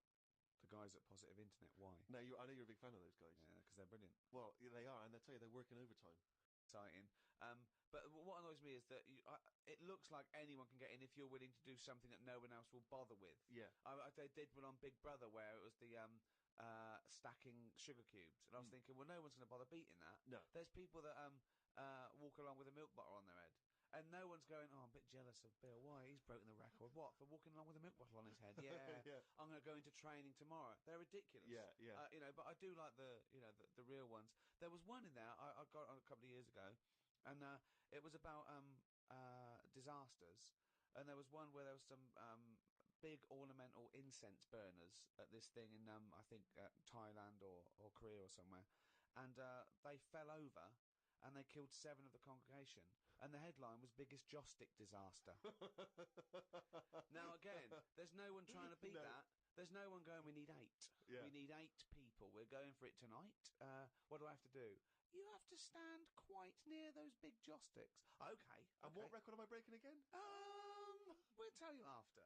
Also, I think a lot of people waste their energy on this because there's one guy in there that can do the 100 metres in 11 seconds running backwards. And I want to say to him, turn round. Because I think you'd be fast forwards. You know, if you'd have only from the age of 10, sort of, you might be, one of the fastest runners in the world. Because you're never going to be considered one of the great athletes for doing it No backwards. one knows about him. That's not going to ever be an Olympic sport, running backwards. No. Or and now 100 metres. Oh, one of them's putting a milk bottle on his head. Yeah. This is one to watch. There was a guy in there. I've always been fascinated by the guy. He had the world's longest fingernails, and they were truly extraordinary. And they went out and they started to curl around, obviously. And in the end, they almost looked like sort of there was a big spiral of gnarled old fingernail. But I just thought it just seemed like such a terrible affliction, really, to be walking around, with these giant fingernails. So much you can't do. Just missing out on, Jeff, you coming bowling? I can. Just so many different things that you miss out on. I've never quite understood who's willing to have this eat into their life. It's going to take over their whole life just so they can have their photo in this book. It seems a very bizarre impulse. Carl, have you ever been tempted by any world-breaking attempts? Do you find them fascinating or futile? I mean, you don't get paid or anything, do you? No. They do it for the pride. But say like the fella who can run with a milk bottle, could he get a milk round?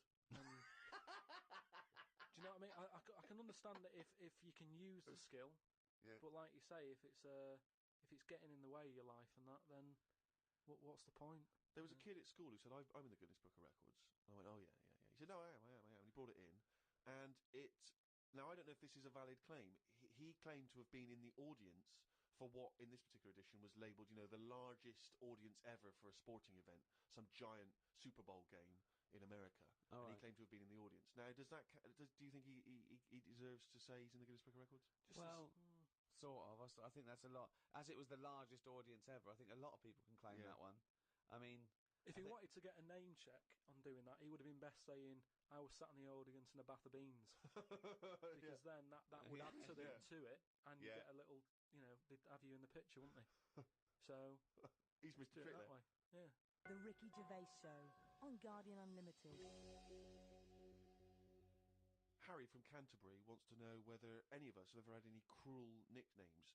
He claims that he's quite tall and rather hirsute, and he says he's often called Lurch or Wolfie. He's always thought that Carl looks a bit like Mr. Potato Head. Yeah. Um, No, there's no potato that round, but I suppose you could fashion a potato to be that round. Yeah. Maybe we could, if anyone can carve a potato into the roundest head ever, Yeah. pop a couple of eyes on it. Make it look as much like Carl as possible. Exactly. But yeah, any nicknames? Did you ever have a nickname, Rick? no, mine was boring. I didn't have any. It was just around the name, like Jerv or something like that. No, I didn't have nicknames. I always wanted a nickname. I just thought it was quite cool for some reason, particularly because gangsters always seem to have nicknames. Lefty. Fingers, Yeah. Lefty, yeah. Scarface. Yeah. And so I decided that I thought, because no one was giving me a nickname at school, it was kind of annoying, well, certainly not to my face, Yeah. that I decided to just come up with one. Yeah. And so I remember I was at lunch once, and I just said to my mate Phil, How old were you? 12, 13, Brilliant. I just said to him, Phil, don't know if you know, mate, but people aren't calling me Steve anymore. Everyone's calling me Spud now. Now, I don't know why I thought Spud. It's weird. We should talk about Mr. Potato Head. I don't know why I thought Spud was a cool nickname. I think It's a grown-up name, though, isn't it? and it's also because I think it sounded like it was probably either something that you'd find in one of those kids' books, like the Famous Five, or like the Bash Street Kids. There'd be Spud, and I always imagine with Spud, he's not the leader of the gang, but he's a reliable member. I think You know what I mean? Spud is the biggest lorry driver in one Yeah. particular sort of car park. Yeah. And here comes Spud. Yeah. And he gets out, all right, boys. And he's big and massive. And Spud can eat 2 breakfasts. Exactly, yeah. But I just, in my mind, it was, that I would be one day part of a gang, and it's, I'm Pinky, this is Jojo, and the tall guy's Spud. And it didn't catch and on, it did never it? really caught. And he just went, oh yeah, right. And no one started, and I was hoping he'd go, everyone's calling Steve Spud. Yeah. But of course, Hey, Spud. The first time I said Spud, you go, what? yeah, exactly. You'd be really proud, wouldn't you? But I think that it kind of, actually in a way, it probably revealed that I just was probably not in people's thoughts enough to get for the nickname to catch on, because you sort of need to be a real player in the I school. think you should have gone something more memorable. I mean, I'm not going to say anything goggle-eyed freak or anything. What? No, just... Well, no, it's good advice, Fatty. fatty pot That's belly. the problem. I wasn't fat at school, and I suppose Carl didn't have a round, bald head at school, did you? No. No. Did you have a nickname? Not really. I mean, there was a lot of people on the estate that I grew up on. Nicknames are big things on estates and that. Yeah. A lot of my dad's mates, right? What their nicknames did was tell you about them. Do you know how I said about the Elephant Man's a good name? Yeah. Because, you know what you're going to get. If someone said, Elephant Man's popping round in a bit, it wouldn't be a shock when he walked in. Yeah. Right? So it worked in that sort of thing. So there was John the Screw, right? John the Screw? Yeah. Well, he had sex a lot, or he worked in a prison? No, he had a DIY shop. So you had him, Right. right? There was Fred the Veg, Yeah. which is I assume it's because he was at the same IQ as you. Or he was in a coma. Yeah. Right. There was my uncle Tattoo Stan.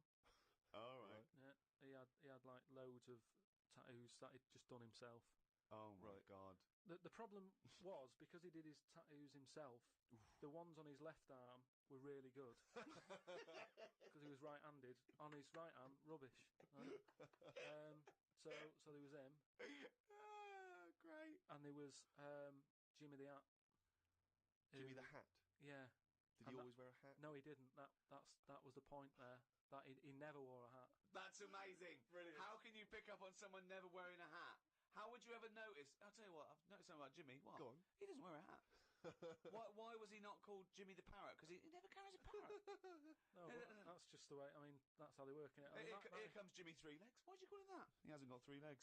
I didn't really have one apart from like I had a CB. You know, like when you'd go on a CB radio and have a chat to people. Oh, this was a craze in the was it late 70s, early 80s? Sort of early 80s. And it was just short band radio, wasn't it? Everyone had these little handsets and they'd speak to each other in the sort of local area. Yeah, it was mainly. I think it started off with like Lorry truckers drivers, and isn't it? Yeah, truckers, yeah, because there was that thing from like about 1977, Convoy. it was Convoy, yeah. Yeah, so I had one of them, and my handle. I had 2 Handle different mean names. is your nickname, your Yeah, name? there's loads of code stuff. Yeah. I had a couple. I had there was Pilkey 01 because, Right. like I said, there's a lot of Pilkingtons and that in Manchester. So I just thought, give it a number. If someone wants Pilkey 02, it's open. Do you know what I mean? They can have it. And then like it's people scrabbling. I want a Pilkey one. and then because I did boxing and that. Well, you did it once. Yeah. I'd Boxer Boy because I thought that's quite a good image as well. That's kind of like people going, oh, don't mess with him. Do you know what I mean? Yeah. If he asks what your handle is, tell him. Do you know what I mean? Yeah. It's Boxer Boy and that. Yeah. So just had them 2, and I used to just go on there and. Pointless. What is the point of this? Well, you just meet people, don't you? And you don't meet people. You say, "What's your handle?" You go, "Box Boy." What's yours? Rubber Duck. All right, cheers. No, It's but then ridiculous. you'll say like, then you go, oh, what's your 20? What's that mean? That's where are you? Well, why don't you say, "Where are you?" Because just in case there's someone who's listening in who you know, you hear about this all the time, don't you? People listening, jotting stuff down. Oh, right. So, just in case someone in the world doesn't know what handle means, they're out of the loop. They're out of the loop. It's not a difficult code to crack, is it? If Yeah. you're trying to track someone. It's hardly the head of the mafia talking to each other because the FBI are on the wire. It's ridiculous. Like I go, oh, you keep saying that, what's your handle? And they come back with something else. I can't work out what's going on. No, it's like anything, isn't it? That's what codes are all about, isn't it? You set them up and that. Go on and tell me the code then. Reveal at long last to the world what Yeah. these codes are. Right, so Yeah. what's your 20? Where Oh, are you? This is better than the Enigma. Yeah. Right, now here we go. Right. How many candles are you burning? Does that mean how big's your car or something like that? Horsepower or something? See? No, that's Oh, how old what are you? time is it? No, how old are you? How old are you? Okay. Right. Right. How many candles are you burning, of course? Yeah. So what's the answer come back? You go, I'm 15. 14. Brilliant. That code, there's no one going to work that out. There is no one going to work that one out. So let's just play through this conversation. Give us an example of how it worked. Right, so you turn it on and that, and you start off, and there was something that you said at the start, like Hello. just you Breaker, breaker. breaker, do you copy or whatever? Yeah. Then someone will go, What yeah, does copy mean? No, What his name I want was. to hear because I want to hear the fascinating conversations that Carl must have had. Yeah. and you go, all right, it's Boxer Boy, yeah. What's And he your goes, 20? What's your 20? And you go, well, just I'm in Manchester. In the flat. Oh, right. And they go, right, yeah. How many candles are you burning? Oh. You go, oh, 13. Oh. So And that's the end, is it? then you might sort of say what was it? It was something like what am I burning? Right. Using burning again. Confusing, but go on, yeah. What am I burning? The bacon, because I'm busy talking to you, you twat. That's like what's my power? What strength am I coming in at?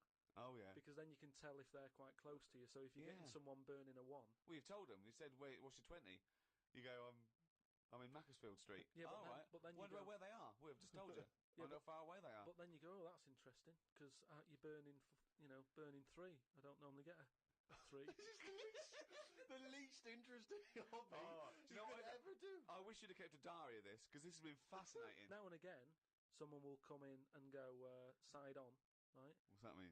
And that means like there's someone sat there listening into this Ooh. chat and going, this sounds interesting. Yeah, no, it doesn't. Unlikely. Yeah. And they want to join in, so they sort of go side on, you go side on, bring it in, right? And they go, all right. How many candles are you burning? Yeah. What's your 20? That's it goes round again. Yeah. See you later. What's your 20? How many candles are you burning? Oh. And I mean, it seems to me that what you should have done is made a note the first time, so that when you then speak to them again, you don't need to ask them those questions. Can I just confirm that you're burning 15?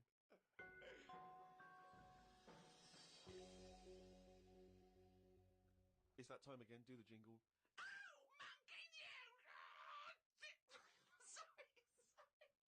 Okay. I'm gonna do a really good one. Okay, go. Oh, chimpanzee that! Monkey news, you fucking... Right, do you know it's nearly time for the Winter Olympics again? Okay. Is it? Okay. They sort of come round every 4 years. Is it this year? Is it? Yeah, and the last one that happened, 4 years ago. Yeah. there was a bit of an incident. Oh no. Oh well, I'd know about this then because it would be Well, it'd be Well- big news because it's a well-known televised as event. well. Yeah. It's, Do you remember any winners that were monkeys in any of the No, tournaments? of course No, not. No. So- yeah. So it's anyway- not going to be that because it wouldn't be true. Go Oh, on. yeah. So anyway, one of the popular events, bobsleigh. Okay, right. Yeah. You know you know how it works. Well, you It's need like a 4 sleigh. men. Is it 4 men or 5 4 men, It's yeah. 4. It's definitely 4 men that you need Need on four a men. bobsleigh team. Is it and there's two team bobsleigh as But well. they're always men. Is that right, Rick? Well, yeah, they have to be. Yeah. Anyway, Human- so humans. Well, that's be humans. Yeah, Yeah, it's the Winter Olympics for. Yeah. So just clarify with the Winter Olympics, you can't have any animals taking part. No, and they also no because they wouldn't be allowed. And two, there's no way they could disguise it because not only would they see it straight away, right, but they have blood tests Right. Okay. So, which would show up. so they definitely know if it was Well, they have any blood kind of tests. non-human. It's impossible. It would be literally impossible to have anything other than a human Taking involved part. in a bobsleigh team. Fine. Okay. So carry on. So anyway, this country, I don't want to name them because they try to shake off this sort of, this bad news. Oh yeah, and you don't know. And Because it it's not didn't true. happen. Yeah. So anyway, the country was doing really well in the qualifying stages. Oh yeah. But the problem was there was like 2 members Mm. who were getting all like the press and stuff, Oh right, yeah. and one of them never got a look in. Right. How tall was he? Anyway, so this one member was getting fed up because the other 2 were getting all the press and what have you. So he said, "I'm not happy with this. Yeah. I'm jacking it in." Mm. So they were like, "You're joking? We've qualified. We're getting into like the main race and everything. Mm. You can't leave us now." And he said, "Well, you could do it all on your own before. The way you were acting and that, you didn't Yeah. need me, so I'm going." Mm. So they were like, "Oh." Well, they need to replace him because there's a certain amount of people needed. So anyway, so the clock's ticking. It's getting close to the big race and Of everything. course it is. Yeah. They're like, "What are we going to do here?" The substitute Right? they took with them.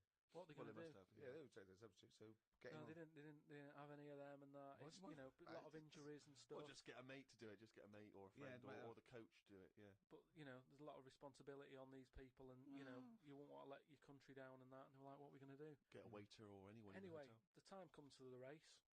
Seems to be 3 people on it. There appears to be 3. Okay. Yeah. They start off, they're whizzing around the track faster than normal. They're beating their old records Right. Amazing. because the new fella they've got a little bit smaller. Ah. Right? Is he in? So Is he in the bobsleigh? Or is he pushing? He's in it. Oh right, okay. Right? He's wearing a uniform and a helmet though. We He's can't got see what he helmet looks like. on. We He's can't got the see his kit face. on. Can't see his Yeah. Nobody knows who he is, but the course they do. country's loving it. Of course they They're do. like, "Well, it looks like we're going to break all our records."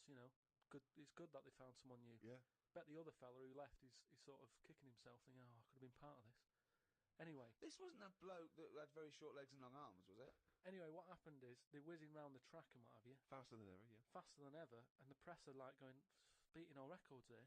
They started taking photographs. Ah. A lot of flashing.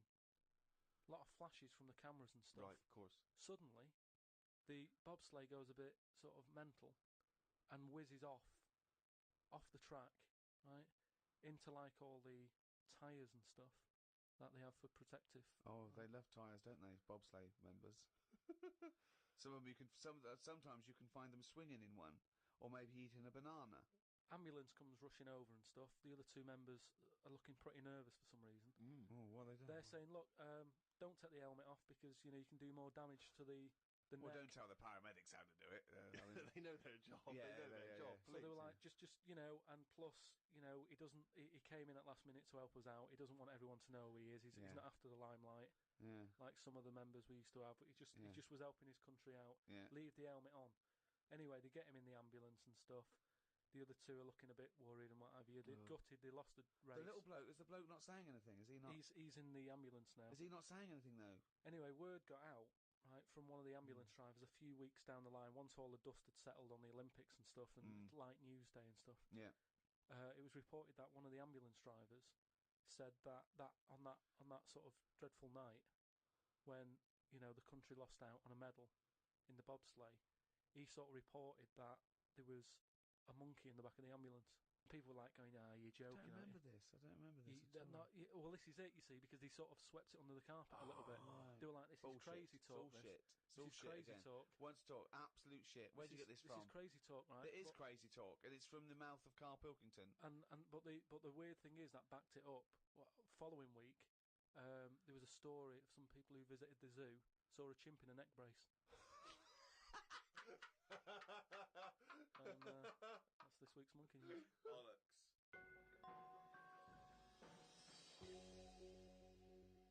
Well, that's the end of another podcast. Thanks very much from me, Ricky Gervais, with me, Stephen Merchant, Goodbye. and Carl Pilkington. Right. And thanks again to those guys at Positive Internet who host this podcast, the world's #1 podcast. We'd also like to congratulate Steve Carell from the American office, who won a Golden Globe. Yes, congratulations, Steve, and obviously everyone involved with the American office. And for our American listeners, if you haven't checked out the American office on NBC, it's dynamite. It really is a cracking show. I don't know if you're a fan of the original, but if you are, or even if you're not, just watch it. It's great. It gets better and better week by week. It's absolutely brilliant. That's NBC. I think that's Thursday nights, isn't it? After My Name Is Earl. That's got to be the first time a Golden Globe has been won by two different people for the same character. I think you're probably right, mate. Cheers. Hey, congratulations again for winning it all those years ago. Two. All right. Two. I don't need to mention One, both. two. Don't need to Bye. mention both. The Ricky Gervais Show on Guardian Unlimited.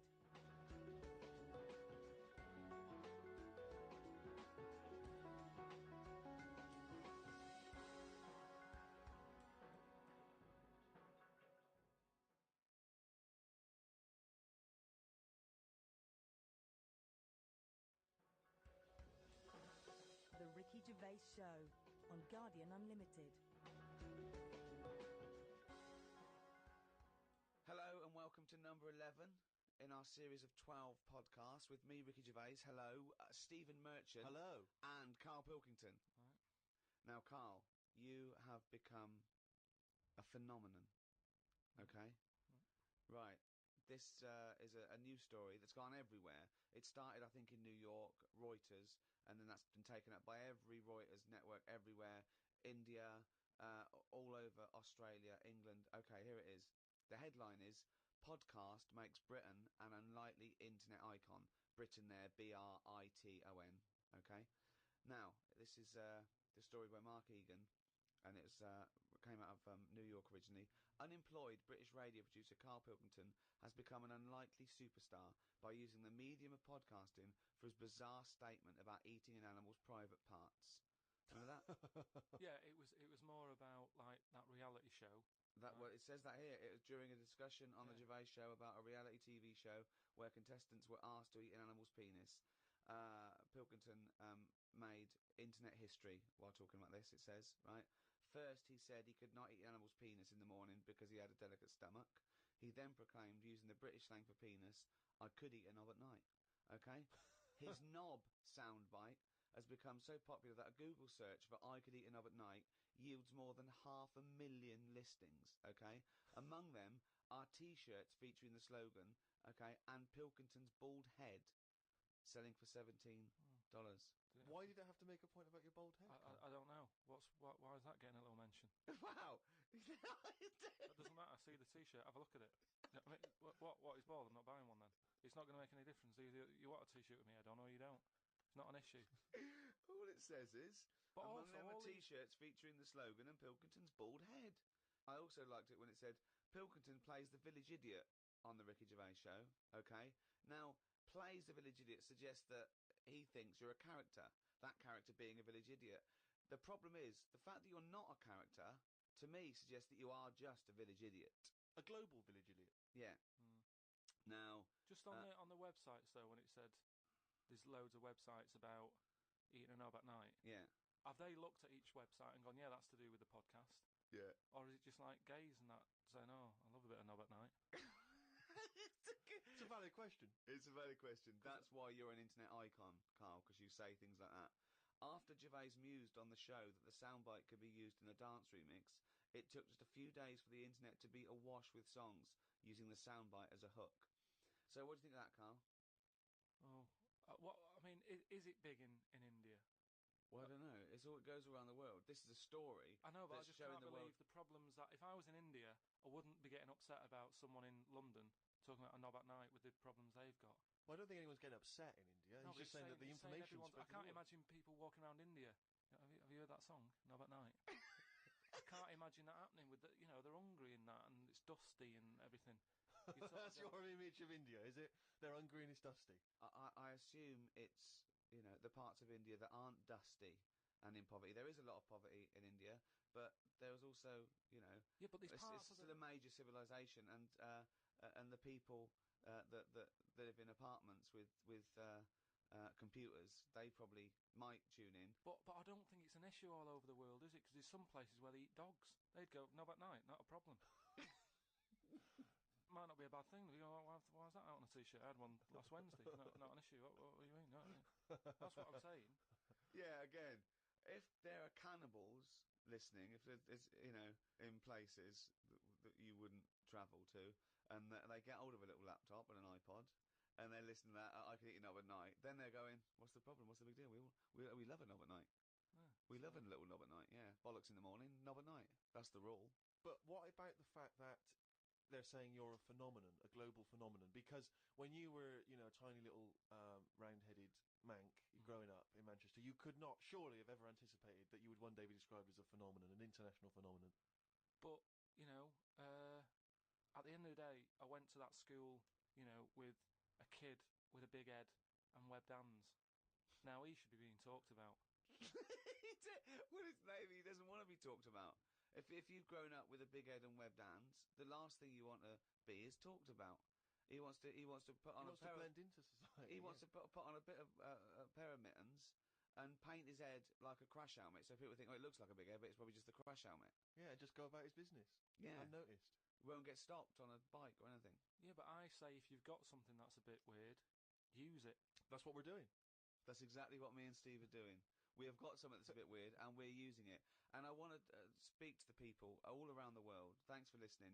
But how famous can you make Carl Pilkington? Are you a journalist? Please write about this for people who probably haven't listened to Carl. Talk about Carl Pilkington. Put a little poster up in your window. I love Carl Pilkington. Print a badge. Give it away. Email your friends. Tell one person about this podcast and let them discover the amazing beauty that is Carl Pilkington's mind.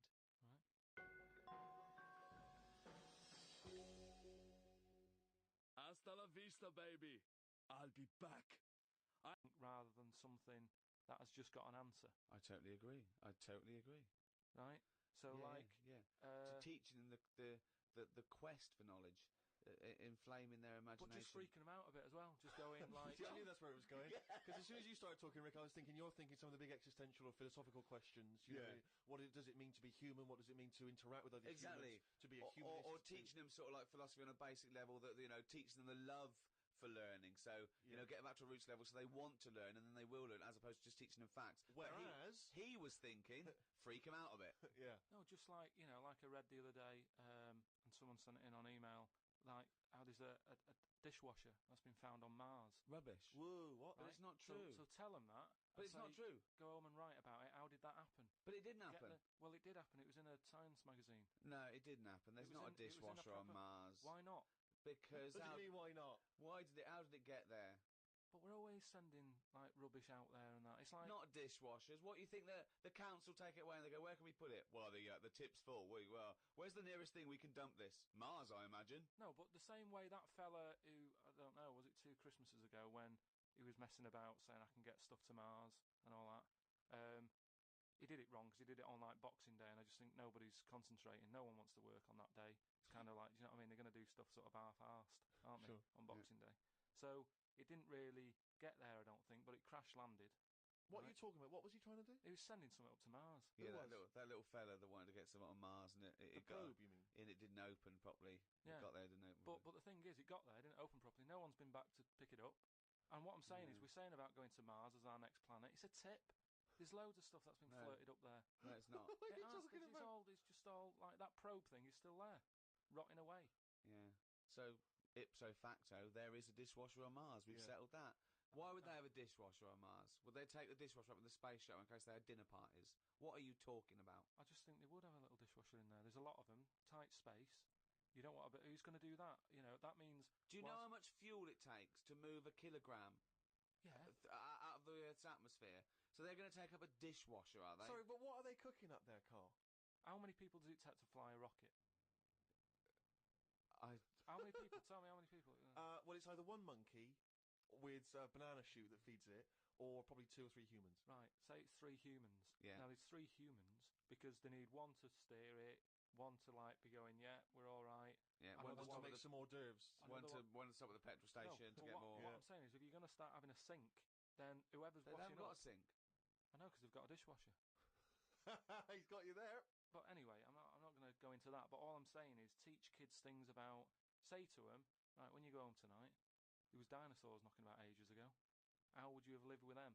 Get on with it. See you later. Well, they didn't. I've told you this before. You got a lot of your information from the Flintstones and 1 million years BC with Raquel Welch. There weren't dinosaurs knocking around where there were little fellas knocking around in furry pants. No, but just sort of saying to them, all right, then, here's a different question. Go on then. Would it be better to have dinosaurs knocking about now whilst we're here? Because I put that in my diary the other day. That when you think about it, there's a population problem. Yeah. There's too many of us. Yeah. We're saving people all the time. No one's allowed to get injured anymore. You've got to, wear a helmet when you're on a bike. Yeah. There's speed bumps to slow people down. Zebra crossing. Cures for illnesses. No one's dying anymore, right? Well, I think they are. Not as many as they should be because the world's crowded. All I'm saying is I think there's still people dying. I think there's still people dying. not that many though. Yeah, I think there's still millions of people dying. Apparently, a handful. Yeah. Loads of people are living longer, and Yeah. that's the problem. So what you I'm saying feel that is, you should introduce Tyrannosaurus Rex Just into, wandering say, about, wandering London, about. just have him wandering around, just picking people off. that's what just sort of random and that because I don't know. I mean, I'm not wishing that anyone I know dies and that, but all I'm saying is I don't know anyone who's died for ages. Right. Whereas if a dinosaur was knocking about, you'd go, Oh, yeah. Neil's gone missing. Yeah. And Annie you go, Nora's "Oh, that's- had her head bitten off by a... whatever. I just Yeah. think then it is survival of the fittest, which Yeah. is we've lost all that now. You don't even have to be fit to survive. You just keep sticking a new lung on you. Or, do you know what I mean? They can do too much now to keep people They going. just keep sticking a new lung on you. Question from Kevin. He says, Carl, other than the famous boxing match that you've often talked about, I know that took up about 20 minutes of your time, have you ever been in any other kind of fight? I don't suppose a slanging match. I think they're talking of ever been in a physical fight. Once that I can remember, it was over a woman. Well, a girl. I was at school. Yeah. And it was because like it's hassle, innit? Right, relationships when you're younger. 'Cause How you're old were you? About 7. It was over a woman. Go on then. Yeah, go on. And there was this girl knocking about who, she was quite good looking. Everybody liked, and my mate, he really liked her, and I didn't sort of ask her out on that, but she just sort of took a shine to me and stuff, right? And didn't really go out with her properly. It's at that age where going out with someone is just like sort of going, all right, in the morning. Do you know what I mean? You just sort of nod your head Yeah. and that. Anyway, there was some sort of school disco, and they were playing Spin the Bottle or something, right?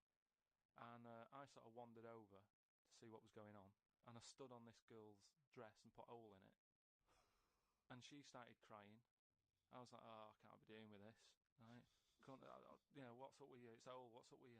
And everyone's going, Carl, what are you doing? That's meant to be your girlfriend and that. You should be sort of saying, oh, I'm sorry, and giving her a hug and all that, and saying it'll be all right, we'll sort the dress out. I said, oh, I can't be dealing with this. No. Right? So she's crying her eyes out. I said, it's over, right? It's over, you saying. In the morning. Yeah. Yeah. No more of that. Yeah, there's no more.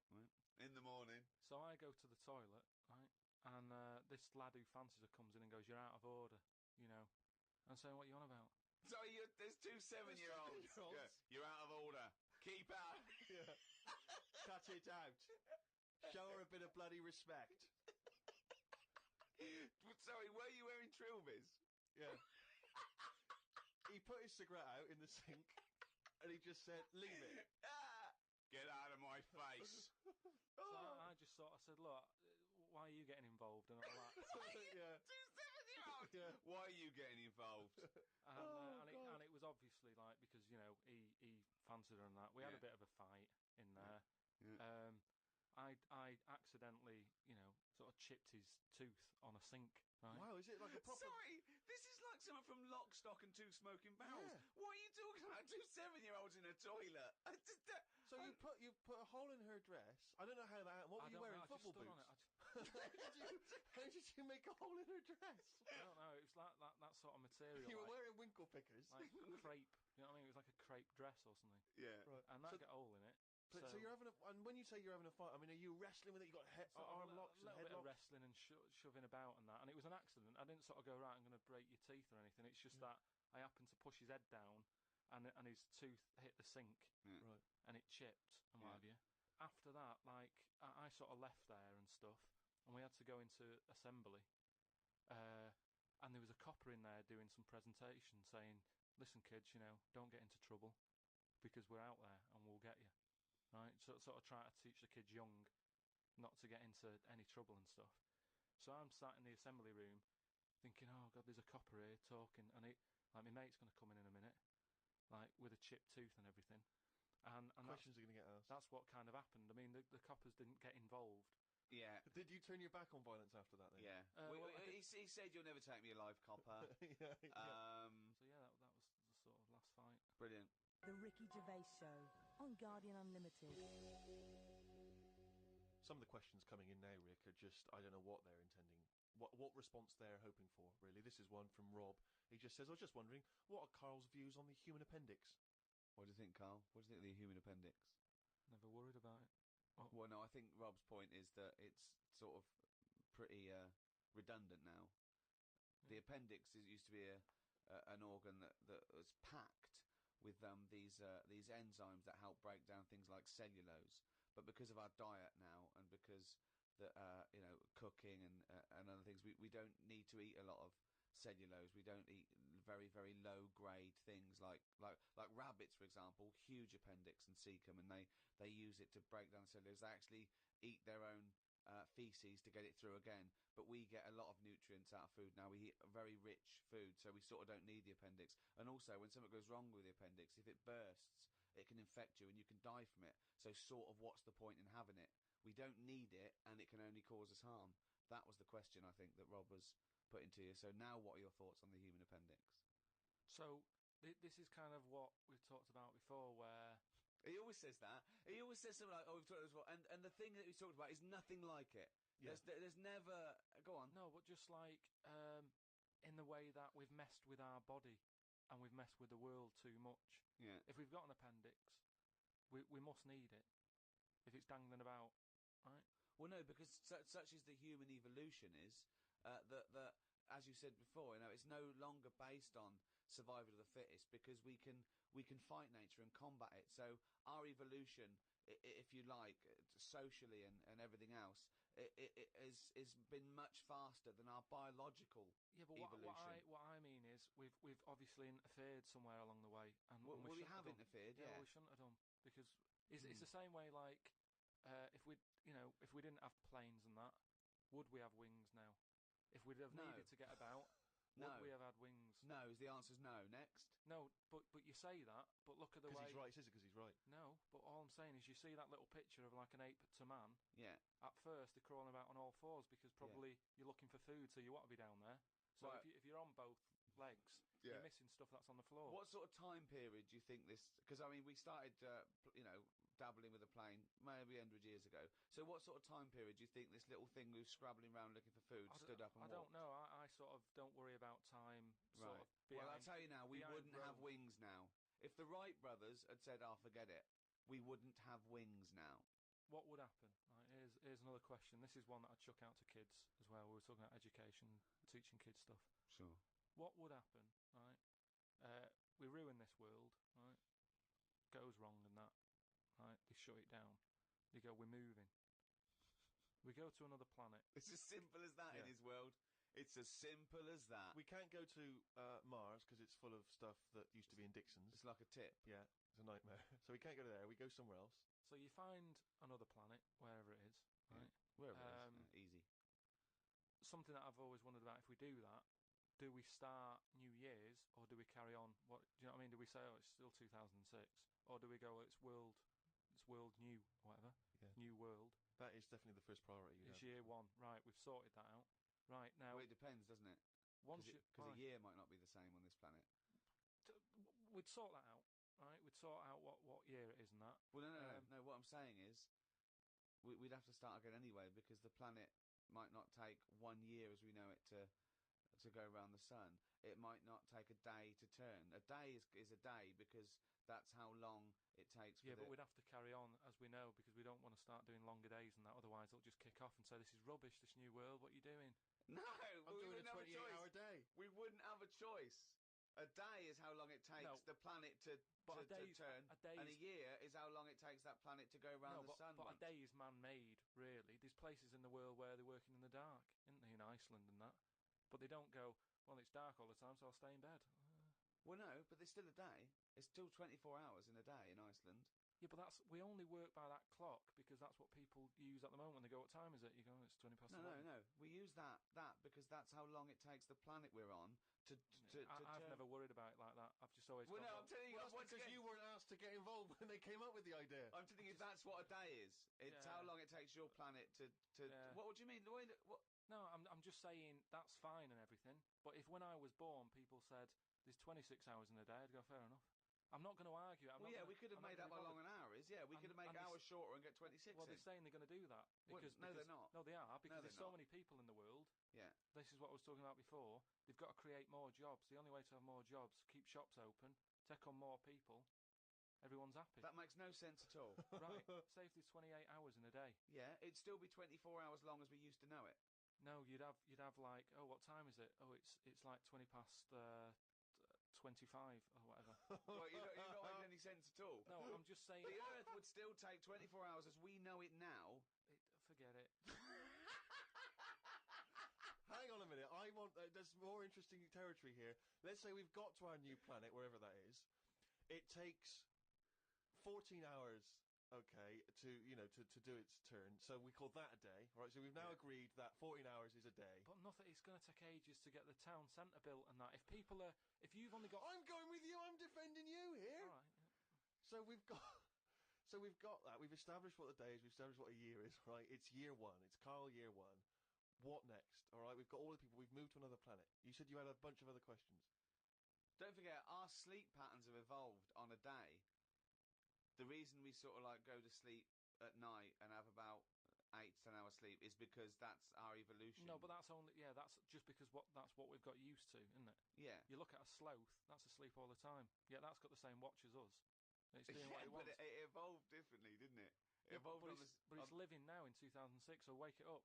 Right, you can't get away. You're not getting away with this anymore. If you want to live now, join in with us.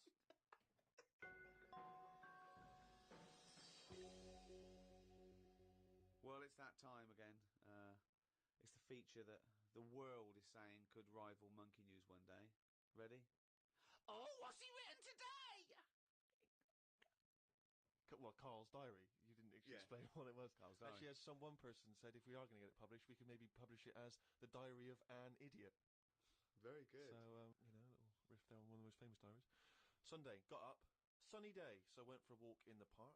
There was a bloke walking down the street who was whistling some kind of annoying tune. He seemed quite happy with himself. Do people only whistle when they're happy? I don't whistle very much. It's a good point. Whistling is so inane to me. But yeah, it's sort of like going, I'm content. It really is that thing that if they go, you go, well, Mr. Mellors, I'm afraid I've got some bad news. Not only has your wife died, but you've lost the house. Thanks, doctor. Wouldn't happen. No, you don't whistle when Yeah. you're sad. The other place you hear it, of course, is changing rooms.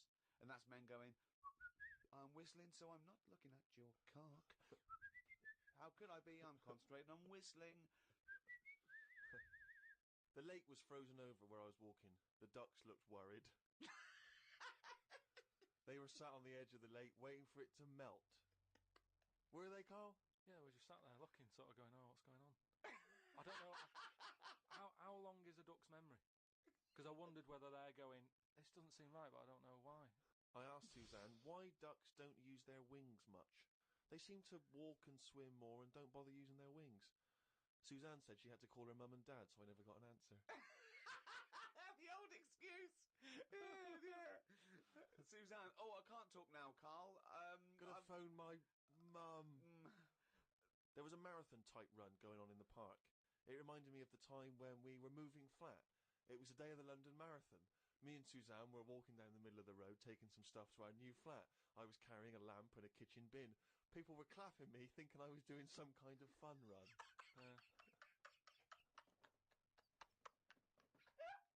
Why were you walking on the same route? Because it was when we lived on the Docklands. Oh, brilliant. There was no other route. The flat was just about 100 yards down the road. They're going, look at the bloke with the bald wig. He's carrying a lamp and a bin. Took a bag of old clothes to Oxfam. It was just old T-shirts and a couple of jumpers with holes in it. I don't think anyone will buy them. But the Oxfam is closer to the flat than the wheelie bin is. On the tube on the way back home, saw an advert for a book about a woman who works in a funeral home. She went into work one day. She goes to work on a body. She takes the sheet off of one of the bodies, and it looks exactly like her. This is called a doppelganger.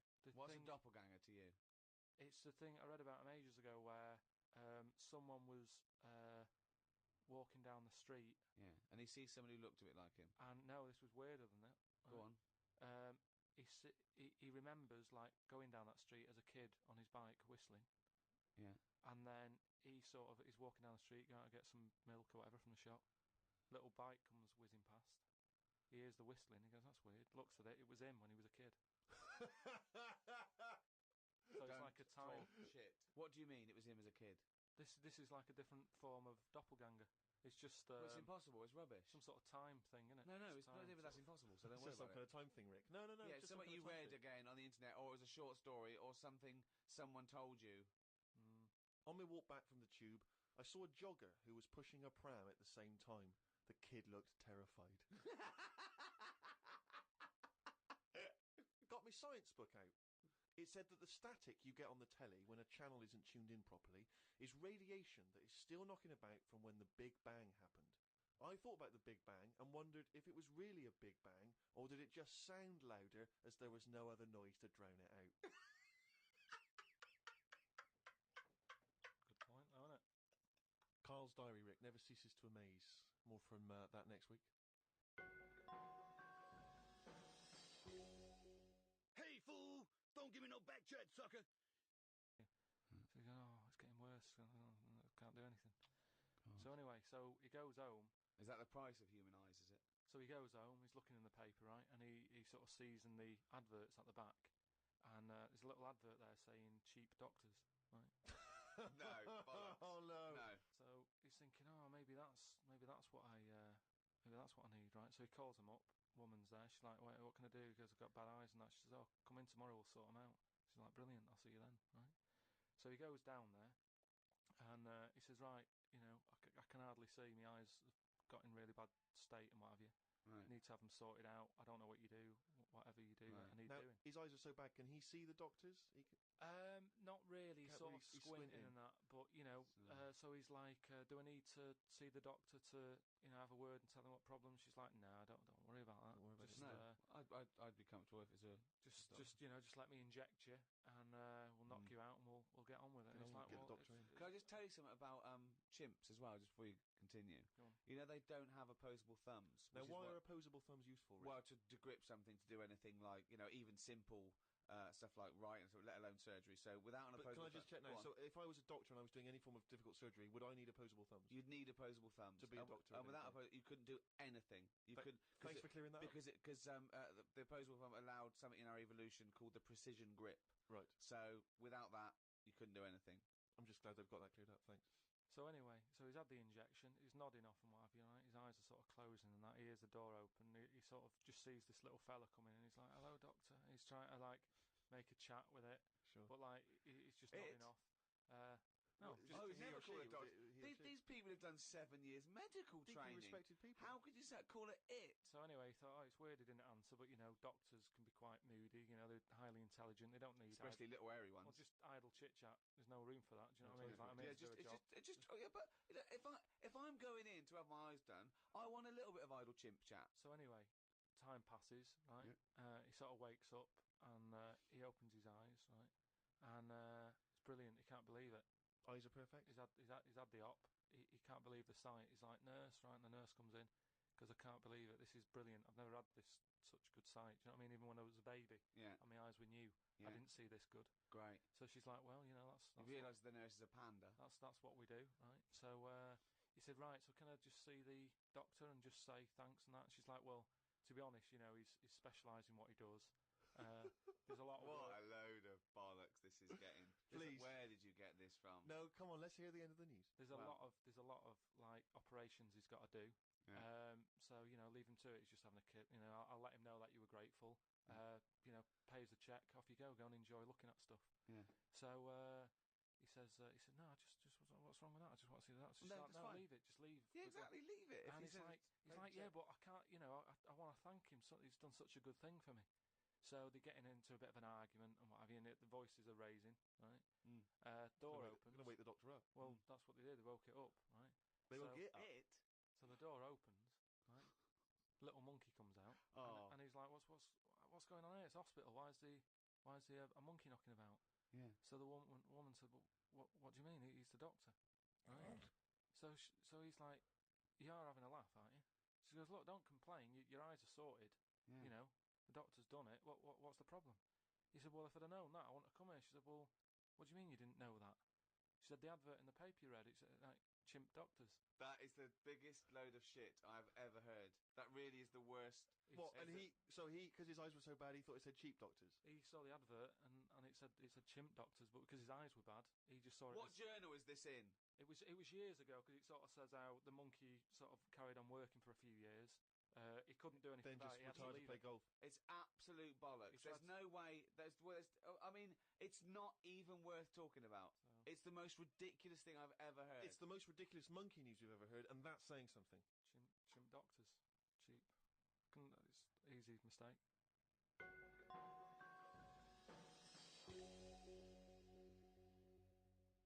Well, that's the end of another podcast. That's week 11. We've got one more to go next week. So go to rickygervais.com, see some of the things we've been talking about, register, so we can let you know what's happening when we're back.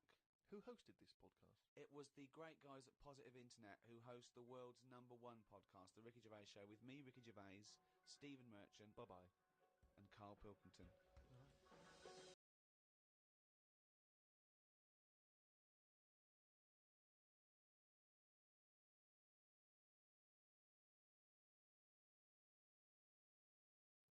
Previously, Wow. Beth and TJ married at first sight, and an instant connection was formed. She's beautiful. I did feel a spark. I definitely got that shiver, that goosebump feeling.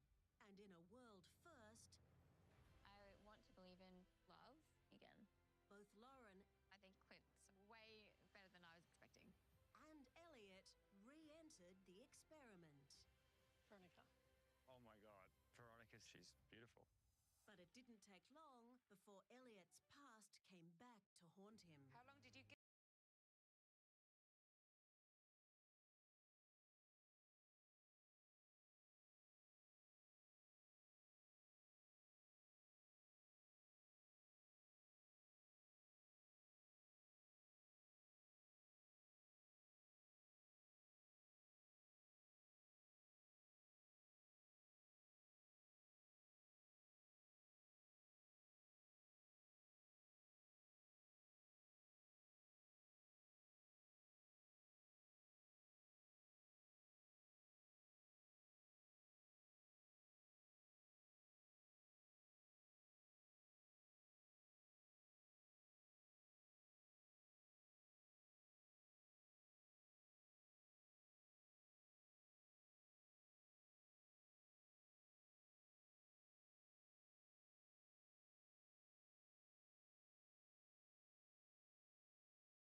Stephen Merchant.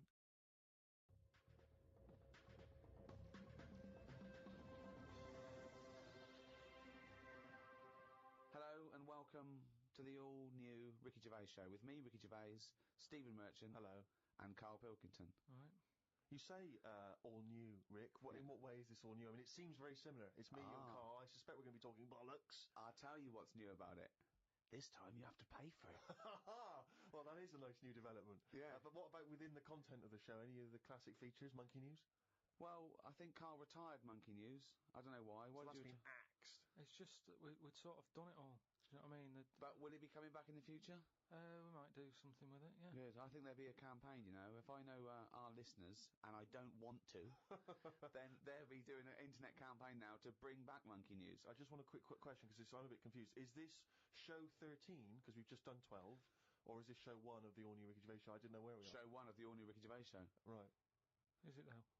What do you mean? Well, that's like that question that I put to you about, say if like we do something wrong to this world, runs out of whatever we need. I don't know how it works. You put yourself down. I think you do, and I think you just whatever the reason is. If it, you are talking yourself out of a job with NASA, putting yourself down like that. I think you know exactly how the world works. No, but you know, just like say if we had to go to another world, right? What year would it be? Yeah. I explained. Told you. It depends, because it doesn't matter where you start, right? It depends what a year is. A year is a year because that's how long it takes our planet to go round our sun. A day is a day because that's how long it takes the world to revolve. I know, but you can't go to another world and then start changing everything, because people are going to be a bit unnervy about being on different soil. So but it's not their choice. You can't go to a planet and go, we've got to speed this planet up. It's not going through the space quickly enough. Yeah, but everybody's, you know, like, especially older people, is set in the ways, right? I don't think older people set in their ways are going to pack their bags and go to Mars. No, but if they have to. Anyway, that isn't the point. All I'm saying... They're going to be moaning about days are shorter here, or days are longer, aren't they? Well, yeah, you know what they like. But old people don't care. They like short days. They don't get out of bed, do they, until late? They've got nothing to get up for, and they go to bed early. Yeah, but it's not just that, is it? What if it's a longer day, Steve? Oh, nightmare. That's your point, isn't it? But I'm talking about stationery, diaries. Everything's going to be a mess. Right. So what do you do? If I was in charge, go on. I'd just say, yeah, carry on. It's 2007. It's September. It's a Thursday. Get on with it. Brilliant. I think because people 26 hours later, with a new day, and 480 days later, it's another year, 2008. I was trying to explain to him yesterday in a cafe about telescopes that can see back to the Big Bang. Why did you do that? Well, I was trying to explain what a light year was. Then I was explaining to him that, you know, you sit down, you put your telescope on, you're looking at a star, the star explodes. That star exploded 1 million years ago, and he couldn't have it. I was going, you're literally seeing it explode 1 million years ago, because that's how long the light got. And I started telling him that, you know, someone on another planet far, far away could be watching the 1980 World Cup final if they had a strong enough telescope, because that's how long it took to get. Look at his face. I can see his head bleeding. I just don't. So are you saying... Why did you start doing this in a cafe, Rick? Was it a 24-hour cafe? What were you thinking? But are you saying, then, there could be an alien fella? No, I'm not saying that at all. I'm saying that just like we can see things happening in other on other planets, other solar systems, that happened millions of years ago, there could be a little alien fella with a telescope watching the Battle of Hastings, if he was far enough away. Do you understand the concept of what Ricky's saying, that light is travelling at a certain speed, which means it hasn't necessarily arrived here yet? So we could all relive history, though, is what I mean. No, we couldn't, because but whiz backwards. Well, no. One, you'd have to travel faster than the speed of light. Yeah, I know, but say if we can do all that... Well, that's the big thing. You can't. No, but, you know, it's only a matter of time, isn't it? Why haven't we? No, but we're not in a rush to do it, because we can just go back in time. Well, but if time travel's possible, right, eventually, then it's already happened and they've come back. Yeah, no, but what I mean is, it's one of those inventions that we're not in a rush to do. Because No, what I'm saying is, if it's possible, then it will happen, and if it will happen, it has in the future. Yeah, but we don't know about that yet, do we? No, but you see my point? Not really. Okay. Yeah, but it's not that great just because you're seeing that far because there's nothing in the way. You're looking at nothing. Space is nothing. What are you looking at? They say. What do they say? I don't know. If only you had a saying there at your fingertips. What I mean is the universe. They say it's non-stop. There's no sides to it. No, they don't say that. Scientists have never said that. Heaven forbid.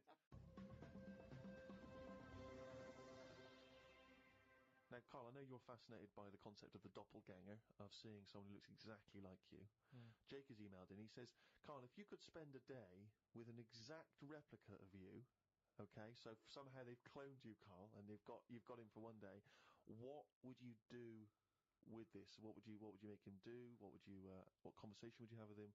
What would you do? Is there anything you could, how would you utilise him for one day? Well, they'd both say, I'm not bothered, and that'd be the end of conversation. What would do me head in is, does it think the same way, look the same way, Exactly dress the same. How would I know which one I was? Because you'd be you. That's amazing. No. How would I know which one I was? Incredible. No, because That is the most stupid thing ever said by a human being. Can we get the Guinness Book of Records on this? I mean, out there, listen, people, have you heard anything more stupid than how would I know which one I was? It's the most stupid thing any human being has ever said by definition. But think about it. This other person's going, all right, thanks for meeting up and that. And I go, hang on a minute. No, you came to me. And then Suzanne would come home and she wouldn't know the difference. And then suddenly you'd start doubting yourself. And you go, should I be leaving? Or, so how do I know if I am that real one, if he knows what I know? But you know who you are because you're experiencing But he'd it. be saying that because he'd say, yeah, it's a bit weird, But isn't it? you know the truth, you idiot. How would I know which one I was? So anyway, But bear in mind, What would you do? You could pass him off as yourself. What would you do? Would you play tricks? Would you, You could be in two places at once. would you do stings? Would you do scams? Like Jackass. no, because it would only end up getting me into trouble, won't it? Because people won't believe that there's another one like me. Mm. Otherwise, everyone will be saying that when they get caught robbing. They go, oh, it wasn't me, it was my doppelganger. It can only... I wouldn't want it, to be honest. It's again, it's a bit of a headache, isn't it? Because he could be going off, going mental, causing all sorts of trouble, and you're going, well, you pack it in. And he's going, what are you on about? But then that wouldn't happen, would it? Because he's being me, so he'd be sat wherever I am anyway. Because he'd want to do what I want to do. So, pointless. But I still wouldn't want it. It's unbelievable. That was a conversation with himself. That was amazing. That was like experiencing what it would be like if there was two cars. Yeah, He's having a discussion with himself. We could have left in that time and come back, and he'd be arguing still. That is officially the most stupid thing. If the Guinness World Records, has anyone anywhere in the world said anything more stupid than how would I know which one was me? But does this mean though that I could just sit at home and not do anything and just send me out on... Yes. And when he's seeing something happen, I'm seeing it. No. You're separate people. You're separate people. But then he's not a doppelganger then, Well, is he? you're identical twins then. You found out identical twins and he's got exactly the same input as you. I mean, it's not a real question, is it? It's just a little... Again... But I said to you the other week about twins and that, how I wouldn't like to have a twin. It's alright when you're a kid, but unless you're a Siamese twin, even they don't even look alike, do they? Just stuck together. You don't go, oh, don't they look like each other? They have different haircuts. They don't carry that thing on, do they? Like normal twins do. Like normal twins, the mums say have the same haircut, wear the same shirt. Siamese twins never look the same. They've just got their arse stuck together. Again, it's a dialogue in his own head. It's unbelievable.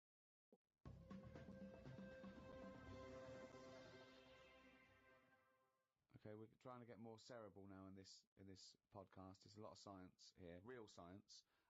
Maybe we should call it a spodcast. Mm-hmm. Okay, Carl. This is a logical conundrum to a certain extent. There's a little bit of lateral thinking because, but there is only one right answer. Now, the pressure here isn't to get this right because I don't know anyone who's ever got this right. the pressure is, one, asking sensible questions, and when I've told you the answer, to then understand it. Because when I've explained this to people, I've laid out for them, they still can't quite get the concept. Okay, so, there's 2 doors, Carl. Yeah. One leads to heaven, Right. one leads to hell. Yeah. Okay, they're identical, you can't tell them apart. Okay, 50-50. Right. Obviously you want to go to heaven, I assume. Right, there's 2 guards, identical guards, guarding each door. Okay? Right. The one guarding hell always tells a lie. The one guarding heaven always tells the truth. You have to ask one question to find out which is which, and then go through the door you want. What question do you ask? I've only got one. Yeah. And what? One to both? No, one to either of them. You don't know which one's which, though. So what question do you ask? Why can't I ask, like, both of them one? Because it's Because not the rules are you can only ask one. There aren't actually 2 doors labelled heaven and hell, Carl. It's a leap of imagination here. And I've definitely got to answer. I've got to ask them a question. I can't just sort of have a feel of the door to see if there's any heat or anything. They're identical. You stand a few yards away. You cannot tell from the outside of these doors which is which. They're identical. The guards are identical. But the one guarding hell always tells a lie, and the one guarding heaven always tells the truth. What question do you ask? I can't look through the keyhole or anything. There's no Get keyhole. anywhere near them. Let's imagine there's a small rope that prevents you from getting anywhere near, rather like outside a nightclub. Yeah. What do you ask? What do you ask? What question do you ask? Come on, you only got one. Quick, this is it.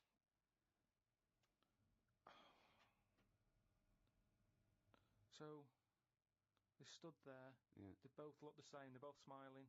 Yeah. But one of them's not really smiling, really. He's trying to make me make a mistake, isn't he? Well, he's just going to lie when you ask him a question, if you ask him. So what's the point in asking a question? Do I know one of them's going to lie? Yeah, well, the one guarding hell always tells a lie. The one guarding heaven always tells the truth. These things you know. But would they be neighbours like this? Would they be that close? Why? I mean, we're not sure if these 2 guys get on. I'll give you a clue. They know who they are, and they know that the one guarding hell always tells a lie, and the one guarding heaven always tells the truth. So I know that. No, they know it as well. Doesn't really come down to this, Carl. This isn't what's going to happen when you die. But when is this useful then? Because it's a logical... Well, I'll tell you the answer. No, I want to see if he can get it. He's almost there. No, he's not almost there. What am I thinking? But there's no shame in not getting it. It's a There's no tricky one. shame in not getting it. It's a really hard one to get. I mean, the shame is the ridiculous questions you asked. And now I'm going to tell you the answer. No, hang on, right. So you go up and you Yeah. go. Right, hang on. Well, look, let's imagine Ricky and I are those 2 guys. Okay, right? But we have to. Well, me and Steve will decide which doors we're guarding. Okay. Right. Look away, Carl. Okay, Right, then. so we've decided, okay, one of us is guarding hell and one of us is guarding heaven. Which question you're going to ask and who you're going to ask it to? Right.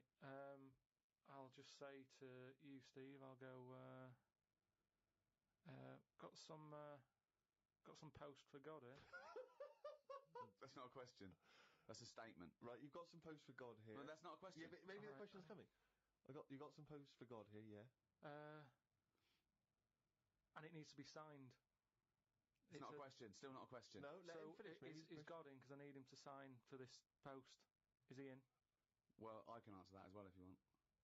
Go on. He's in. He's behind my door. Do you want to answer it? Well, Yes. do you want to get him? Just Well, no, you've only got one question. So you're asking Steve, is God in? What's the answer? Yes. Ask me.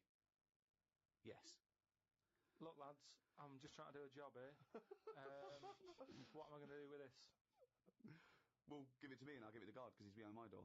Steve? Yeah, give it to me and I'll take it into God because he's behind my door. You're an idiot. It doesn't help. That doesn't help. Let me tell you the answer. You ask either one of us, you say, if I was to ask the other one what door he was guarding, what would he say? then whatever they say is the door they're guarding. Because if you happen to ask the one guarding hell, right? I'm guarding hell, by the way. I'm the devil. Steve's God, okay? So you ask me what Steve would say if you asked him what door he was guarding, and I'm going to lie. I know he'd say heaven, because he'd tell the truth, but I'm lying, so he'd say hell. So you know I'm guarding hell. If you ask Steve what door I was guarding, he'd tell the truth, right? So he'd say heaven, because he'd know I'd lie. So he's guarding heaven. So the question is, if I was to ask the other one what door he was guarding, what would he say? And whatever the person answers is the door they're guarding. Steve, what door are you looking after? Well, Heaven. yeah. Why should I believe you? Because you don't know. No, that doesn't work. Because you asked me the same, and I'd say heaven as well. Right, so who do I believe? This is where you use your gut feeling, though, isn't it? This is what life's... Well, as opposed to the pure logic that Ricky's just used. I just think, because there's a lot of questions in life where you don't know the answer, and you go, do you know what? I don't like the look of him. So... They're identical. Yeah, but they're still identical twins. You always get a little snidey one.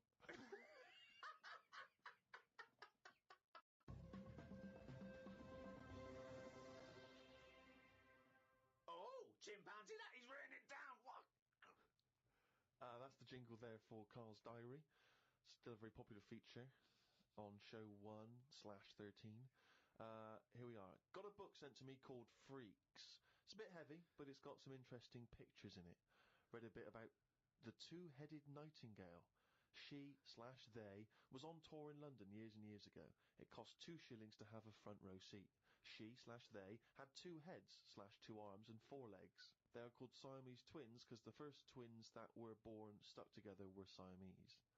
On one of the pictures, they are playing chess against a doctor. That hardly seems fair. 2 heads are better than 1. So it's 2 heads, 2 arms, and 4 legs. That's just 2 women in one dress. Yeah, that's 2 women with an arm missing. Yeah. Spoke to Ricky and his friend Glyn about art. I just don't get it. Ricky had some odd pictures on his walls. I don't have any pictures up in my flat because of the mirrored wall. But I can't say I'm bothered. The mirrored wall, we should just explain what that is. When you moved into your flat, there was an enormous mirror on one wall. Was that right? We just got this flat, and, you know, it's not a big flat, so I think the people who had it before us, he was a gay fella, right, which was a bit like, oh, so you've been doing with that mirror and that. But that was... What? No, just, you know... What? What has he been doing with the mirror? Well, What's he been doing? Why? No, it's just because they're quite sort of experimental in it, aren't they? And I don't know. What do you mean? What do they do? Well, I wouldn't know anything about it, but go on. No, what do you want? What? no, I don't. Experimental in what What way? do you mean experimental? I just mean, you know, they'd be doing stuff. What? Of whatever they do. Chemistry, What? have a chemistry set out, they were doing experiments, what? No, just doing what. Singing I Am What I Am and just checking out their No, each the to their dance own. I'm moves. not having a go at anyone, but What? I'm just saying, like, they're doing what they're doing. Which Carl, you're is not annoying as homophobic, well. are you? because- You're not no, st- I'm not. I'm What? not. This is what. Why? What? Why are you worried about what a little gay fella was doing in your flat before you got it in front of a mirror? I wasn't worried about it. Why I are you mean, thinking about what he's doing? Why are you fantasising what a little gay fella was doing in front of your mirror in your... I'm not bothered. I'm just telling you why it was a bit odd that he had a mirror in there, right? But forget the history. But you've got a mirror in there now, haven't you? No, because what I did was I was going to take it down, and I thought, oh, it's a bit dangerous. This, you know, it could crack and Because it's the fall on size me. of the whole wall, isn't It it? took up a whole wall, Right. right? So like when he's moving about everywhere, he's got a good view of it and that.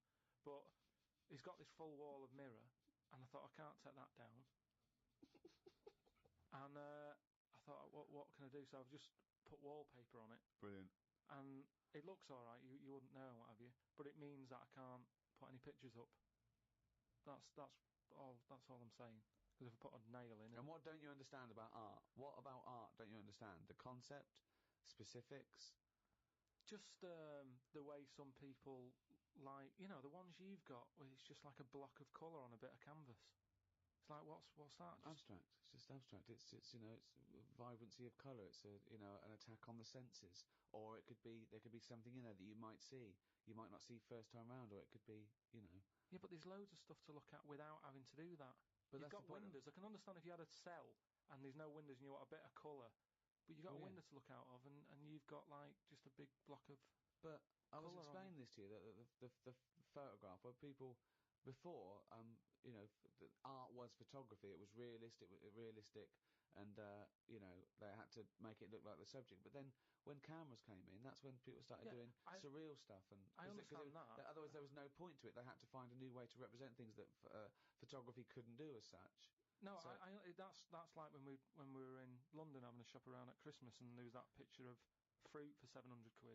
It's like, well, just get some fruit. You know what I mean? You can get some real fruit for 3 quid. Yeah. I understand that, but there's nothing wrong with like having a. We'll get. Don't invent cameras then. One or the other. Do you know what I mean? That's what annoys me. Someone invents something, and then they go, "We've got to invent something else." Like the abstract thing. Why has someone gone? Oh, I can't have paintings anymore because. Was it a Dali? Going melting clocks and stuff. No? I mean, the first one was all right when he did the first clock, but then all the time he's just like, oh, I'll draw something and it's got a melting clock on it. I'll do a sheep, put one of them on it. Have you seen his lobster telephone? That annoys me. Why? Because it's not. I mean, I think what annoyed me more with that is when I heard about how it happened. He had some artist mate round, right? And I don't know what happened. They were eating. That's a hell of an anecdote. No, but they were eating. They were eating some food and what have you. Yeah. Lobsters? And they were eating lobster. Oh, right. And that's handy. I don't know, the other artist, whoever it was, Telephone? Started saying, "Oh, you and your clocks and all that," right? Brilliant. And, this didn't happen. They started arguing. Yeah. And he chucked some of the lobster. Bollocks. And it landed on the phone. Bounced off his mate's head. Went on the phone, and they both looked at each other like, "Are you thinking what I'm thinking?" And they brought out that phone as a bit of art. Things like that annoy me. Because it was them just messing about. That didn't happen. Just telling you what I know. I saw his work. Each to their own, if that's what he's doing. I'm just saying, I'm not putting my stamp of approval on it. Heaven forbid. Well, as you mentioned in your diary, your favourite artist is Lowry, because you can look at them for ages and see someone different every time you look at it. All I'm saying is, art should be there to tell a story, not just to have a splash of colour. We know colours out there. There's loads of colour. We don't need to be reminded of it. But colour's part of our evolution, and so it does something to us. Just like sounds. Yeah, but I'm saying, do a picture. Smells. Colour it in. Still use the colours, but draw something with it rather than just going, a bit of yellow, a bit of red. Like that one you've got, just red and black. What's that meant to do? Well, it does something. What? Well, I like it. I enjoy it, so it does something. Yeah, you have it then. I'm just saying, I prefer it if it was something. And so let me just get straight. You had a mirror on one wall, so you padded that wall. It's just and sort you of, padded the others. It's just sort of wallpaper on it. Right. Amazing. And there's no other art in there. It's just an empty cell. Was Suzanne like some art? Just like Suzanne's not allowed to watch telly unless it's a favourite thing. Otherwise, she's got to talk to me about stuff. There's no art. There's no point. Just wallpaper. I'm just saying, we've got three windows we can look out of. Right. Right? Stop looking at the walls, look out the window.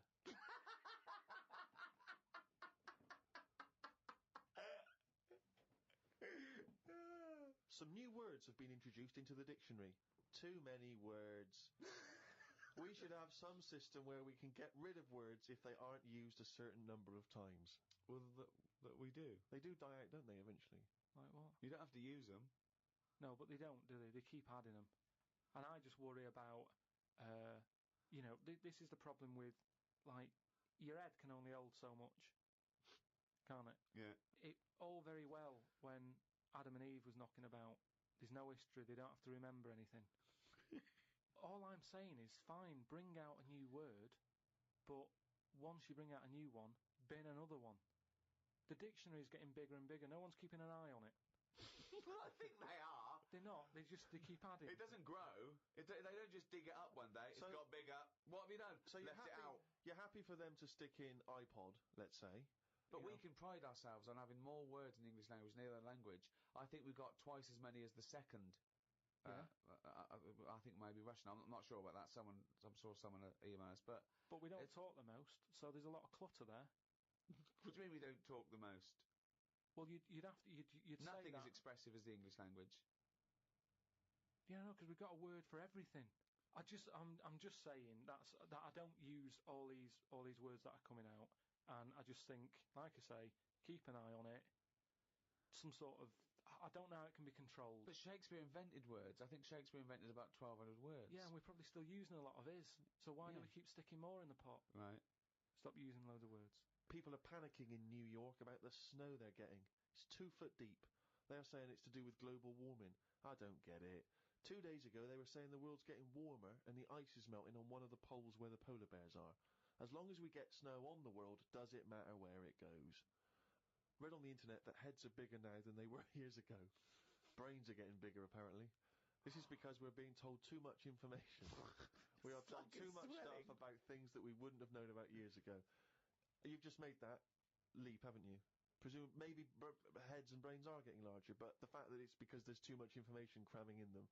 Where Well, have you it got is, that from? as time goes on, isn't it? It's that thing of we're being taught more and more every day. As the time goes on, something's happening every day.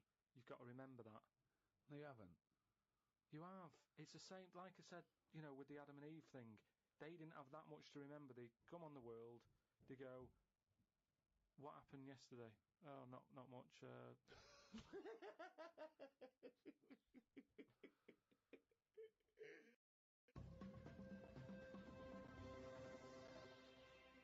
Well, in the all-new Ricky Gervais show, there is no monkey news as such. That's going to come back, Carl. You've got to bring that back. But we're going to do something that we used to do on our local radio show called Rockbusters. Sounds a bit like Blockbusters, a television programme that used to be on television where they gave sort of real cryptic clues. Yours aren't cryptic clues. Yours are ridiculous. So explain Rockbusters. Give out an initial of a artist or a band Yeah. that are knocking about like now or ages ago, and I give a cryptic clue. It's not a cryptic clue. Very rarely cryptic. Sometimes it works, sometimes it's nonsense, but... Well, as we once said, I think it is more accurately described a craptic clue. Yeah. Well, Or what am I thinking? well, are you going to give an example, or will we just do them? The classic example, of course, for me is a woman. She's an artist. The initials are WH. She was wandering around in Texas. Texas. She fell over. A part of her leg fell in a